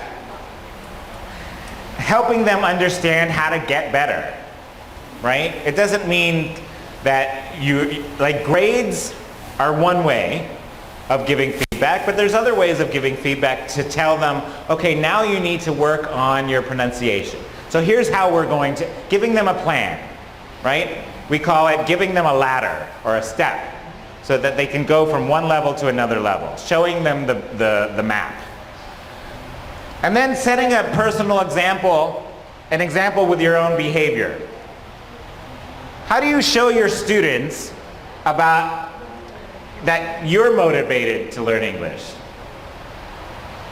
What is one simple way that you can model good behavior? It's a personal experience I had before, and it always works. I won a scholarship to go to the States by learning English, by knowing English, and then I always felt like I got to go there for free. Exactly. And I got to know a lot of things. Talk about your experiences. Yeah. I got to go to Disneyland. Yeah, and it for free. For free. Yeah, it was government. Right, but that there were doors that were open to you because you learned English. That's my point. And then they say, oh, it's not just. You can achieve something. Right. Right. I got to meet Daniel Lopez. Wow. What else? Also showing your human part. For example, saying it was also difficult for me to learn irregular verbs. Okay, so when you were saying, say, I also had a problem with phrasal verbs because they're stupid and it doesn't make sense and you can't translate it, right? And so show them that you also thought about those things. And I think it's also important, I think it's also important to let them know that you can make mistakes as well. Of course. You know, because I think that they have this perception of the teacher as being perfect. Exactly. Right. No, that you still make mistakes or that you're still learning, right? There's one thing that you can do every day to model good behavior, and it's to not be late for class. If you're late for class, they're going to say, oh, the teacher doesn't care either, right? And sometimes it's unavoidable. Sometimes you're going to be late for class. But if you're there and I was teaching in Ecuador, where no one comes to class on time. And I had one student and I would start class on time. Just because I think it's so important that they see that this is my time. This is my job. I'm doing this. I take it seriously, and I think you should too. Is that a problem here? Yes. Students not coming to class on time? Teachers. Even teachers as well. And even teachers, or not showing up. Right? So modeling behavior on, and I know it's not always easy, and so you try your best.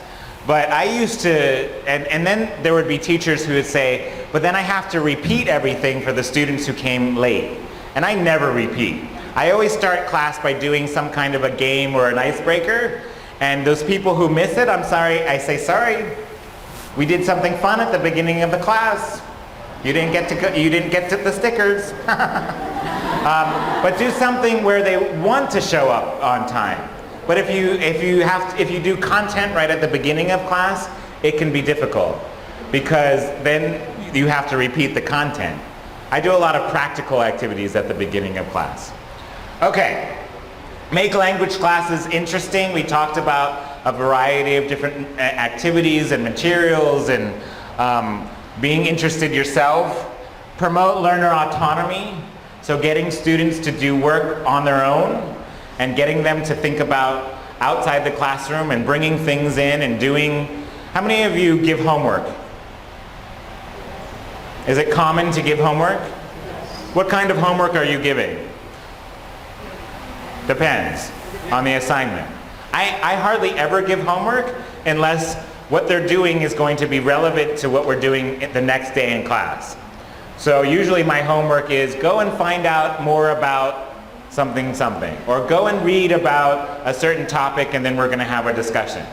Or do some research on this, and then so that they aren't just doing busy work, because everyone's busy, but they are doing real work. And also giving them more control. Do you ever give students assignments that they can choose from? So tonight you're either going to read a book, or you're going to listen to a video, or you're going to write a journal entry. Sometimes I just give them choices, and I let them choose depending on what their weaknesses are, so that they can practice certain skills. I know that's hard, because then they come back and they have different experiences, but then you come all together. And then number 8, personalized learning process. We talked about, and increasing the learner's goal-orientedness. What do I mean by that? How can you help students set goals? What is a good way to get students, what? You did there. Yes, exactly. So getting them to think about their own learning. What's another way of getting students to set goals or to be goal-oriented? Do you understand the word goal-oriented? So that some students are goal-oriented because they want to get an A. That's their goal. They want to get an A in the class. Their goal is to get an A. It's not a very motivating way to teach or to learn, because once they get the A or once they take the test, they forget everything that you taught them. So goal, I want to travel. I want to get a job using English. I want to meet a cute woman in Scotland. I want to, a more realistic goal that you can help them think about. What do they want to accomplish? Not only just the grades. And then you can familiarize learners with the target language culture.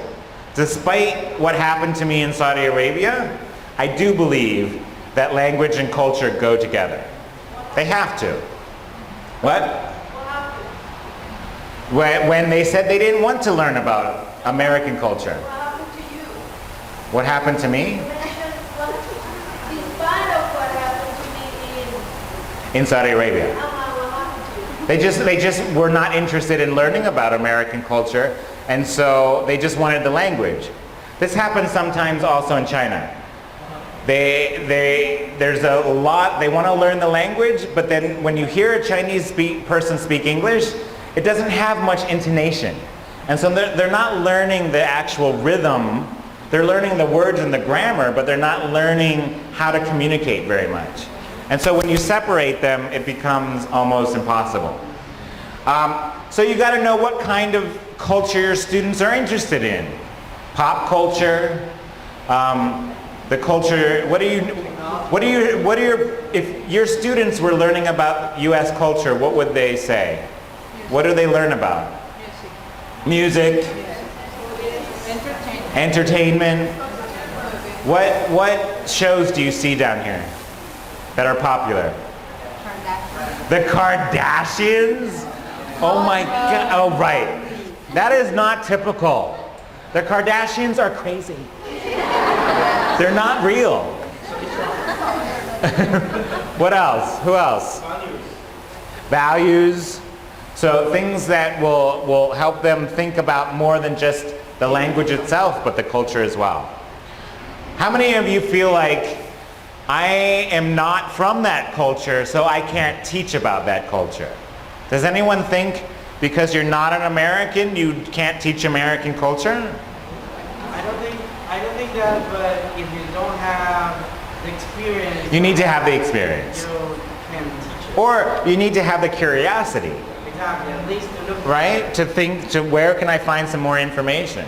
I don't believe that there's any teacher here that can't teach culture because you're not from that culture. Obviously, I teach culture just by being me, right? And so you have to educate yourself about, well, what is the American culture, or what kind of aspects of that culture? It's the same if I was coming to teach Venezuelan culture. I'd have to learn about that and get some ideas, but I could teach it. Maybe after the next visit, I'll start teaching that. Okay. Anyone feel like they need a short break? Anyone need to run to the restroom? I need to run to the restroom. So why don't we take just a quick 5-10 minute break? Hora Americana. Can you go 50 more minutes? It's okay? I know we're getting tired. It's the end of the day and it's been a long day, but a little bit more. Thank you. I feel like I'm attached to a rope. Okay, so let's talk about some strategies. So not only assessing needs of students, but also using different strategies, learning strategies. So teaching your students to be better learners. Not only learning English, but how to learn. And to give them tools to understand and remember new information. So I'm going to show you 11 examples of ways that we can get students to remember information so that it stays in their brain. Okay? The first one, oh, by the way, you're going to have a quiz after this. So we'll see how much you can remember. Bring it! Okay, good. So number one, making predictions. Teaching students to look at pictures and titles and subtitles to guess what a text is about. Right? You say, we're going to read a story, and you show them a picture of a car. Right? And then they can think about, oh, maybe it's a story about a car, or driving, or going somewhere, or giving them a picture to think about it. So making predictions. So if I showed you this, and I said, we're going to talk about this today in class, what are we going to talk about, do you think? A day in the park. The what? A day in the park. A day in the park. Does everyone, this is a little frisbee. Playing ultimate. Very little frisbee. Playing ultimate. My pet. Your pet. My dog. Okay, playing with your dog, yeah. What else could this be? Sports. We're going to talk about sports. We're going to talk about flying saucers. We're going to talk about space. We're going to talk about UFOs. UFOs. Yeah. We say UFO. You say UFO. It's the same thing. Okay. So that's an easy example. Number 2. Or this is what we're going to talk about today. Does anyone know what we're going to talk about? Heartbeat? What if I did this? Does that help? Summer, the beach. Maybe the beach? What about the beach? Weather. Say it loud. We're going to talk about weather.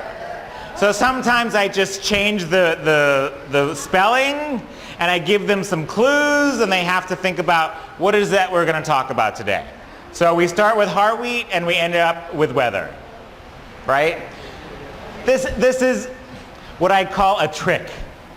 It's very easy, but it gets them to think about, oh, okay, so making predictions. Okay, it's like a game. Number 2 is inferencing. What do I mean by inferencing? Guessing, basically. Guessing words, the meaning of words by using context clues. So cognates, pictures, or content. Can someone give me an example of a cognate? Transportation, education, tradition, sugar? Oh, chocolate. Chocolate, right. What's a false cognate? Large. Actually. Library. Arm? Arm. Arm. Yeah, I get it now. Okay. What? Assist? Okay, there's a lot of false cognates. So be careful with the false cognates because that can be confusing. So when I was an exchange student here in Venezuela, I didn't know any Spanish, and I don't know what the words mean, but I came and I said, "Oh, estoy muy excitado de conocerles," and the people said, "Go back to your country, you pervert." Or I was somewhere and I'm like, "Voy a coger el bus," and in some places you don't want to say you're going to fuck the bus. Don't say that. Take that out of the video. That's going to end up on the TESOL website. Oh no. Daniel needs to go hide. No, but sometimes you can get into trouble with the false cognates, right? But getting them to inference things. I think the biggest enemy of an English learner is the dictionary, is a translating dictionary, because it gives them an easy out, right? Get them to think about what is the content, what is the context, what do you think the word means? Think about Spanish and how it could be related, okay? Number 2 is imagery, so sometimes number 3, I sometimes just get my students to draw a picture or to get them to think about certain things, make a mental picture. So they don't understand the word for comfortable, for example. And I say, okay, think about a place that you feel really relaxed, and then have them just do a mental picture, right? And then we relate it to vocabulary words. Number 4, these are what we talk about when we say graphic organizers, right? So how many of you have done webbing? A webbing activity. Okay, it's just a way to do brainstorming. For example, we would say winter. What words can you think of when you think of winter? Snow. Snow. Skiing. Frosty the Snowman. Christmas. Cold. What else? Okay, so you can see how one vocabulary word can turn into many, many different vocabulary words. And so it's just a way for them to organize it in their brain. Sometimes you need a mental picture to get them to do that. This actually works really well for little kids too, right? A Venn diagram is for what? For comparing and contrasting information. Give me an example. What would you compare and contrast with a Venn diagram? Adjectives. Could be things that are hot, things that are cold, and then things that are warm, or not, or sometimes hot, sometimes cold. Perhaps the one that we adjective with for people, for objects, Yeah. and the one in the middle. Or Americans and Venezuelans. So you speak different language, but we have certain things in common, we have certain things that are different. So things that maybe when you're comparing and contrasting. Republicans and Democrats. No. Whenever you're looking at different opinions or different sides of an issue, or different animals, cats and dogs, right? Okay. And then you have a T-chart. Not a T-shirt and not a teacher, but a T-chart. 3 different pronunciations. This is when you can contrast things where they maybe don't have things in common, right? But you just say people from Caracas and people from Valencia. What are they? How are they different? Right? Are they different? Yes. Yes. Okay, you can explain later. Tell me the difference. Okay, then we have cause and effect. So cause and effect is good when you're trying to talk about maybe some scientific information, right? So I will say rain causes floods, or rain causes flowers, or rain causes worms. So when you're thinking about certain concepts and how they lead to another concept, it's just another way of organizing their ideas, okay? None of these are right or wrong, it just depends on what you're teaching. Sequencing, so you have a flow chart. So what would be good for using a flow chart? What? A process, exactly. So something that has many different steps, right? What do you do in the morning? First I wake up in the morning, and then I brush my teeth, and then I have my coffee, and yeah. Well, or maybe I have my coffee and then I brush my teeth. Okay, so depending on the process. Biography is an important life event. So this is another way of brainstorming, right? So, but it's more personal. So for example, my mom.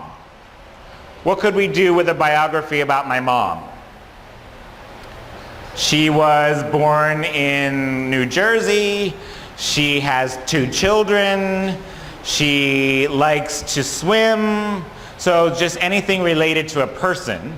It's the same thing as webbing, but for a person. So when they're writing, maybe writing about someone or reading about someone. And then we have a word map. How many of you use word maps? Anyone has used a word map before? Oh, they're so wonderful. If you have students that have problems with vocabulary words, this is just basically saying, using that word in a variety of different ways.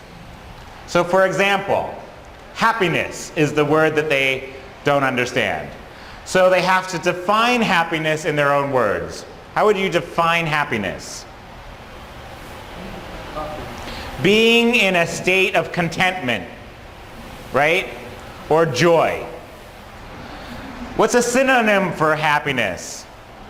Bliss. Bliss. Antonym. Sadness. Can you draw happiness? Yeah. Some students like to draw, and then that helps them remember the word. And then write a sentence with it. Happiness is like a warm cup of coffee. Happiness is like a puppy. So they have 5 ways to use the word, and they will never forget that word again. So that they're not just writing it or memorizing it, but they're using the word in 5 different ways. I use this all the time for vocabulary. Or if a student has a problem with a word, I say, do a word map as your homework tonight, right? So that they can do some work. And then you have word substitution. So teach your students to use the words that they do know to get their point across and not look up every word in a dictionary. So for example, I do this in English. You must do it in Spanish. I forget the word. I forgot the word the other day for bald. And so what did I say? I didn't go to the dictionary and start looking for the word. I said, that man that has no hair. Right? It's the same thing. So teaching your students to substitute words and not looking them up. What's another word? I forgot how to say, if you forget the word forget, what could you say?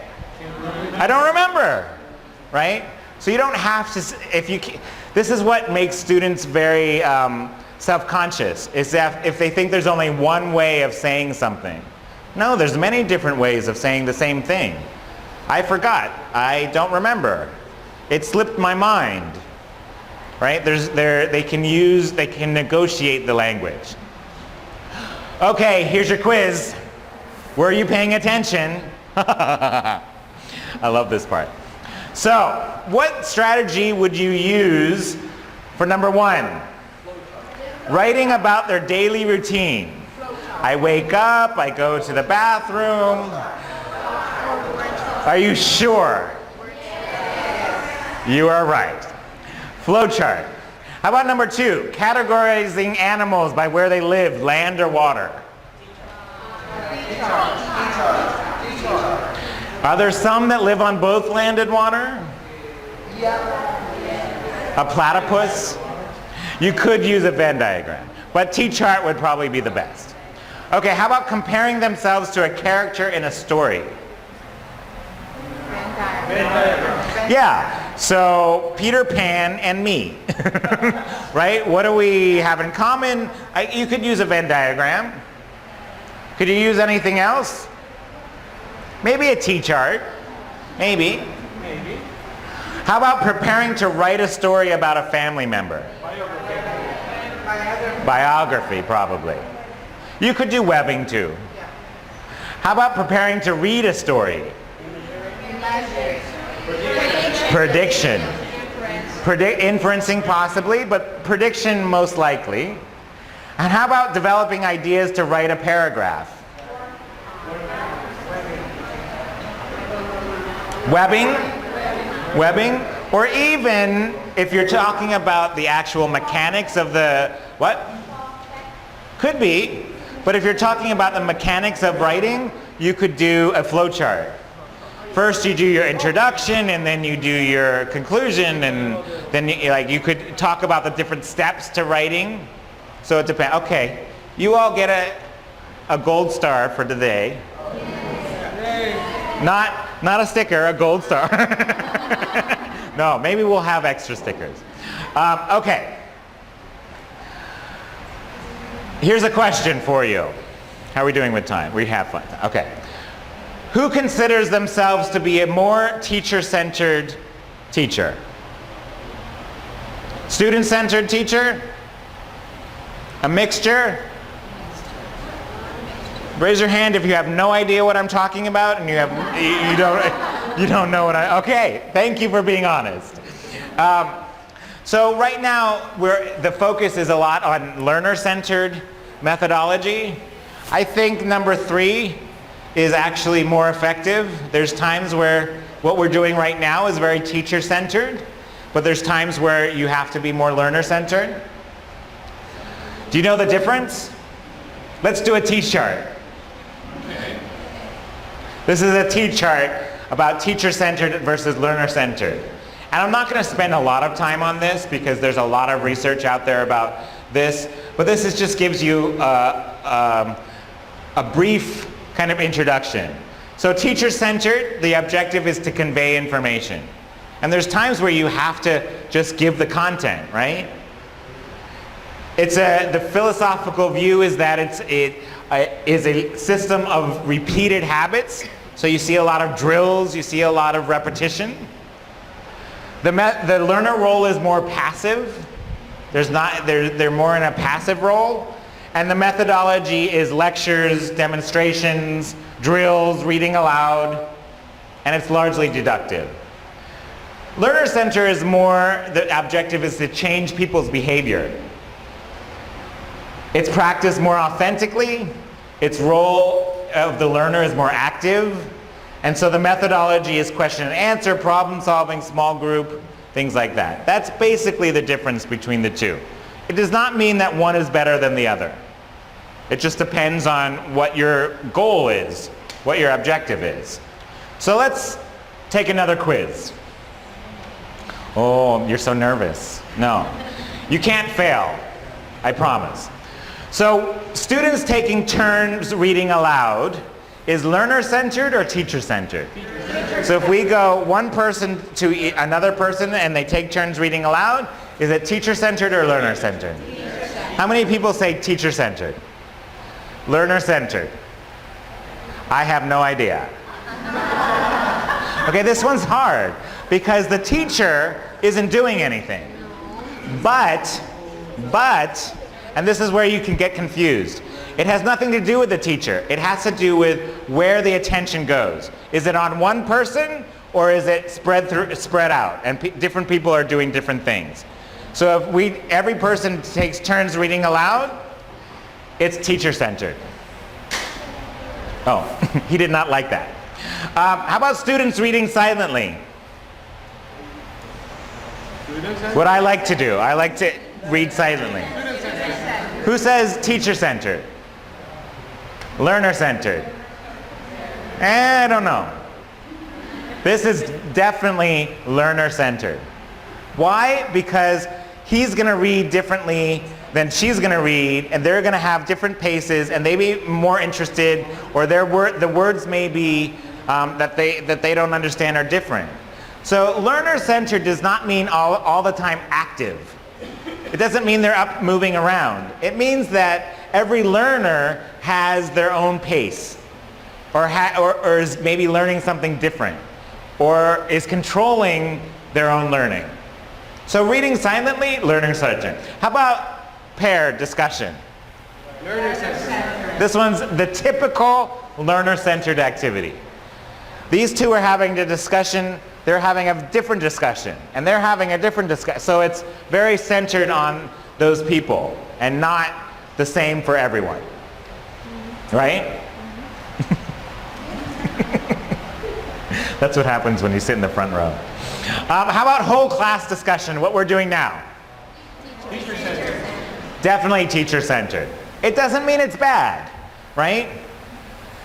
Okay, so raise your hand if you have, that's okay, but it's a very teacher-centered methodology. Students prepare a role play in small groups. Learner-centered. This group is doing a role play about the King and Queen of England. This group is doing a role play about something else. What about presenting a role play? Why is this teacher-centered? Because they're presenting to the rest of the class. So among that group it's learner-centered, but for everyone else it's teacher-centered because their role is more passive. So I would say it's mostly teacher-centered. This is a good example of why a role play could be both. Preparing and presenting are two different things. How about students copy information from the board? This is my trick question.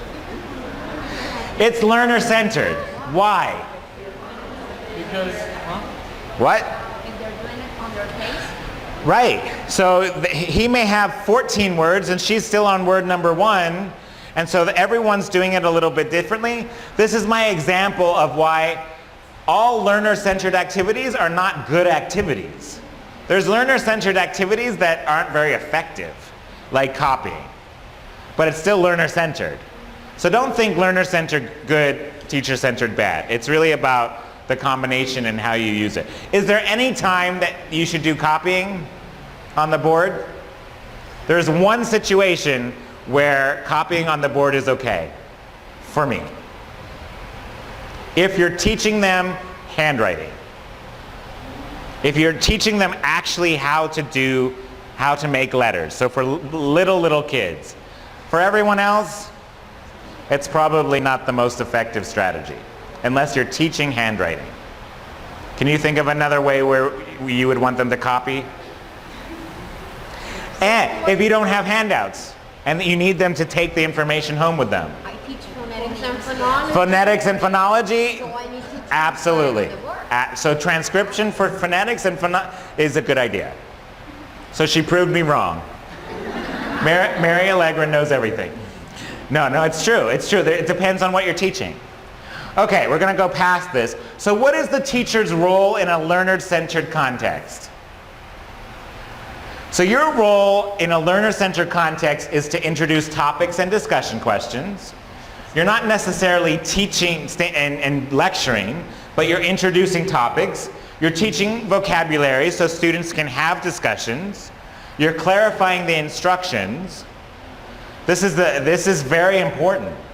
So if the students don't know what they're going to do, I've seen teachers before, okay, get in groups of 4 and you're going to talk about what you did yesterday and do that for 5 minutes and then come talk to me and I'll see you later. And the students are like, what? What am I supposed to do? Like, giving the instructions is really important so that they are clear on what the expectation is, because they're going to be doing things on their own. Building their self-confidence, so walking around and saying, oh, that's great, excellent. Yeah, you're doing a good job. Assigning roles, maybe, or delegating tasks. Moderating, facilitating, monitoring, modeling. Not teaching, necessarily, but facilitating. Or kind of being the conductor of the class. And the students are your symphony. Oh, I'm so poetic today. Nudging. What does nudge mean? This is nudging. Like you just push them a little bit, right? So, okay, so tell me more. Tell me more. Show me. What do you mean by, like, nudging, pushing them a little bit? Suggesting. What do you mean by playing devil's advocate? Do you understand that expression, devil's advocate? What's the expression in Spanish?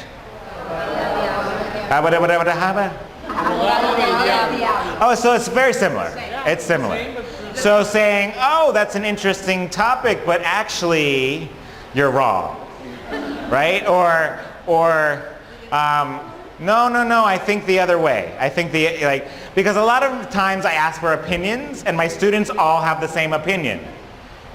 Okay, who thinks that it's important that you eat good food? I do. Yeah, okay. Actually, I think bad food is good for you. That's playing devil's advocate, right? Giving the opposite side of the story. Focusing the discussion, providing information, giving feedback, helping them to focus on their form and accuracy is your job as the facilitator. Number 5, challenge your students. So we talked a little bit about having activities that are appropriate to their age and their level, not always doing the wheels on the bus go round and round for 6 years in a row. Or I see in upper level classes, they're still doing colors. That's okay to do colors, but now you have to make sentences with colors. And you gotta move them up the ladder, right? Share question generation, plan for multiple activities. Oh, this is a tough one. So you give a test, and this student finishes in 5 minutes, and it takes this student 40 minutes. What do you do with this student for 35 minutes? Homework? Okay, what else? Extra activities, but she's going to say to you, why am I being punished for doing it quickly? But it would be the case of like extra practice. Okay, so make it interesting, but some other activity. Good. Because not everyone's at the same level. Let me ask you a question.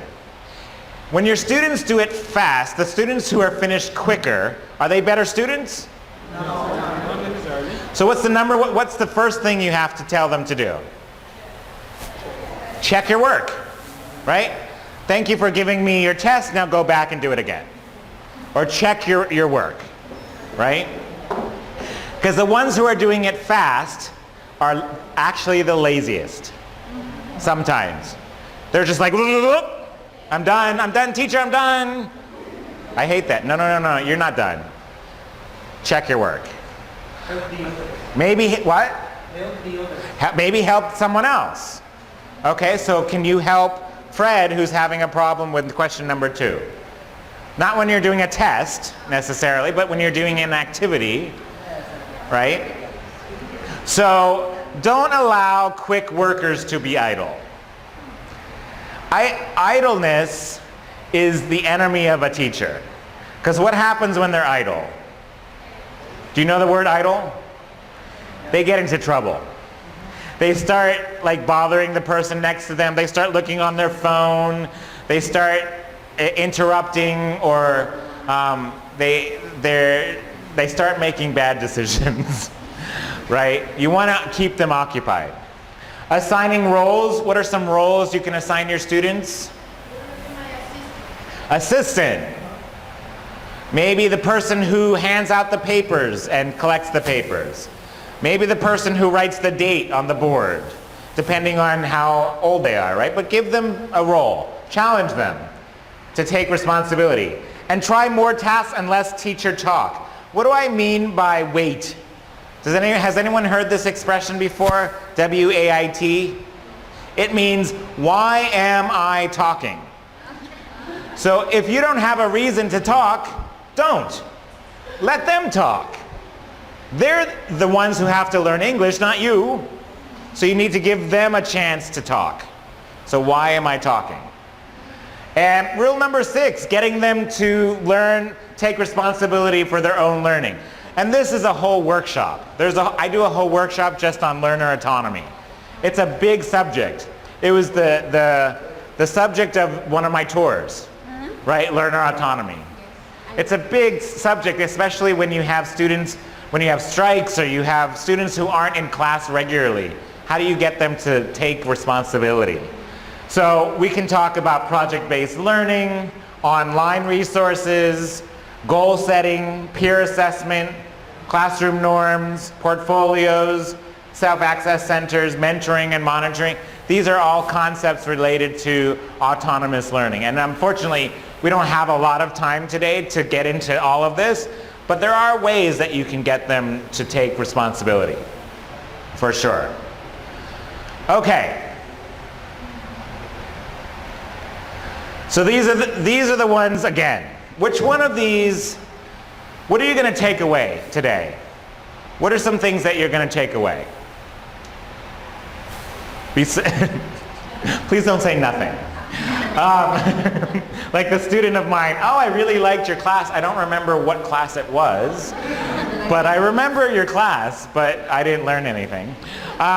Raise your hand if you're going to try to do maybe a graphic organizer. Some of those were helpful.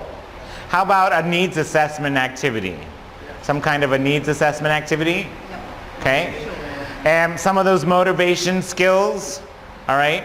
This cannot happen overnight. This takes time and a lot of effort. And I know that it's not easy. But just maybe trying one new thing in your classroom. Because I don't agree with the idea of, oh, you bring in an outside expert and then you have to change what you're doing. No. We're here to support you. You're already doing everything right. But maybe trying something new tomorrow, or trying something different, or doing it in a different way, or doing what you've already done, but maybe changing it up. Because it gets boring year after year if you teach the same way. So try some, and if it works, it works. If it doesn't, then you know it doesn't for your class. Right. But coming to this today doesn't mean that on Monday your students will be perfect and all of a sudden they'll be all motivated and you'll be happy. It takes time. It definitely takes time. Some final thoughts before we end, because I know that everyone wants to get to their coffee break. Is it ready? You guys are so organized. So students learn best when their needs are addressed and a conducive, active, and engaging learning environment. So if you are teaching about something that they don't care about or that doesn't relate to them, you're going to have a hard time, I think. Students learn best when they're involved in the design of learning and given a chance to make choices. So giving them a voice in the classroom, it doesn't mean that they are in control all the time, but it means that they have a voice. And that students learn best when the course material builds upon what they already know. And the topic is of direct relevance and utility. So it's something that they know. Those of you who have seen me before, I like to say that students are the experts of their own lives. So they maybe don't know English, but they know something. They have experiences, they have a family, they have a job, they have things that you can use as the material of English language teaching, right? So it has to be relevant to them. So I always end with a quote. My favorite quotes. You've seen these quotes before. One of my favorite is Mark Twain, who says, "It's noble to teach oneself, it is still nobler to teach others." Which to me means that what you're doing every day is important. It's not just a job. It's a calling. It's something that society could not do without. If we didn't have educators and teachers, then We wouldn't have professionals. there wouldn't be the society, right? We need you. And so I know it's not hard, not easy every day to show up, but it's important. And the second one is, a teacher affects eternity. He or she can never tell where his or her influence stops. So even though you're not getting positive reinforcement from your students, you have to be sure, you have to be confident that you are making a difference. Because you are. And when you go home at night, you have to feel content about, I did my best and I'm contributing to making the world a better place. And I know it sounds idealistic, but I really believe that. Because you're not going to be getting up in the morning every day and say, oh, this is such an easy job that pays so much money. That's not going to get you through the day. It's a hard job that pays nothing. But you know that you're making a difference. Okay, we have a little bit of time for questions or comments. This is the, so I work for the Office of English Language Programs at the U.S. State Department, and this is our website that you can find out a lot more information about this topic, but also resources and free materials for teachers. Question? Dos preguntas. I'm going to start by the second one, regarding the online website. Yeah. I've tried that website before, and it gets to me that you cannot, at least I don't know yet, that you cannot download the forum, the online magazine. It's only physical, so you have to mail. They have to mail. Yeah. So you all got forum in your packets, right? Yeah. So the latest edition is only physical. The archived editions you can download. So I think it's like, after 3 months or 4 months, then they put them in the archives, and you can just go and look for the topic that you're interested in, and you can download the article. But the current edition, I think, is only a physical edition. Actually, Forum Magazine, and they do this because they don't want teachers in the United States using it. It's only for teachers overseas. Great. So this is for you. So if you have Forum Magazine, if I want to bring it back to the United States, I have to smuggle it in my bag. Because they want it for foreign teachers. Question 2. How do you do this activity at the end? At the end of the class, how could you do this activity to help you wrap up the class? So this is a great way where now I would go and say, okay, Mary Allegra, are you feeling inspired? Why or why not? Don't answer. So you can go back to this and then kind of... Still, students have to do that at the beginning of the class, right? You need to start them out, but then you can also use it as a tool for saying, okay, did we actually do the things that we said we were going to do? And go back to it. Or you could say, next year, when we come back, what questions do you still have about the subject? right? So you could use it at the beginning, in the middle, or at the end. What if you change the type of questions? Like what do you Absolutely. What do you learn today? How Needs assessment, you need to change it depending on what information you want to get from your students. Perhaps if you change. So change the question. What do you wish we had learned about? What do you still have questions about? What are some areas of skills that you would still like to learn? What attitudes did you experience during the course? Were you frustrated? Were you challenged? So you don't have to do it just at the beginning. One more question. Yeah. Right. Or you could do a self-assessment. At the beginning of the class, I felt like I was level 2 in my understanding of listening comprehension. Now where do you see now what number would you give yourself between 1 and 5? So really it's about how you phrase the question. Okay? Any other questions? Well, I really enjoyed working with you today, and I hope to come back. I can't keep away from Venezuela. Mary, do you want to say anything about where they can find this? Well, not yet. I mean, do you know the name page of TESOL? Yep. Okay. We're going to post it there. Upload all these the handouts that he uses for this presentation up there. Okay. And he has more also the ones that he is going to use tomorrow in the keynote in Right. the National Convention are already there in the name. Okay, so you can find it and you can download it. If you don't want to print, you just download it and you have it for yourself. And then people always ask, how do I get in touch with you? And actually, the Ning is a great way for us to have a discussion. Yeah. We can still do that for a forum. And that's what we did last time, where we set up a forum and we can continue to share ideas and resources, because really, you don't need me. You don't. You need each other. You need people who are teaching in the same context to help share ideas with and set up some kind of a system for you. It's hard when you're doing all the activities by yourself. But if you can share activities with other people, then it's less work and more fun. All right, so thank you for coming, and let's have a coffee break. What time? I know, but I like to clap. What time do they go back to the auditorium?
Bye.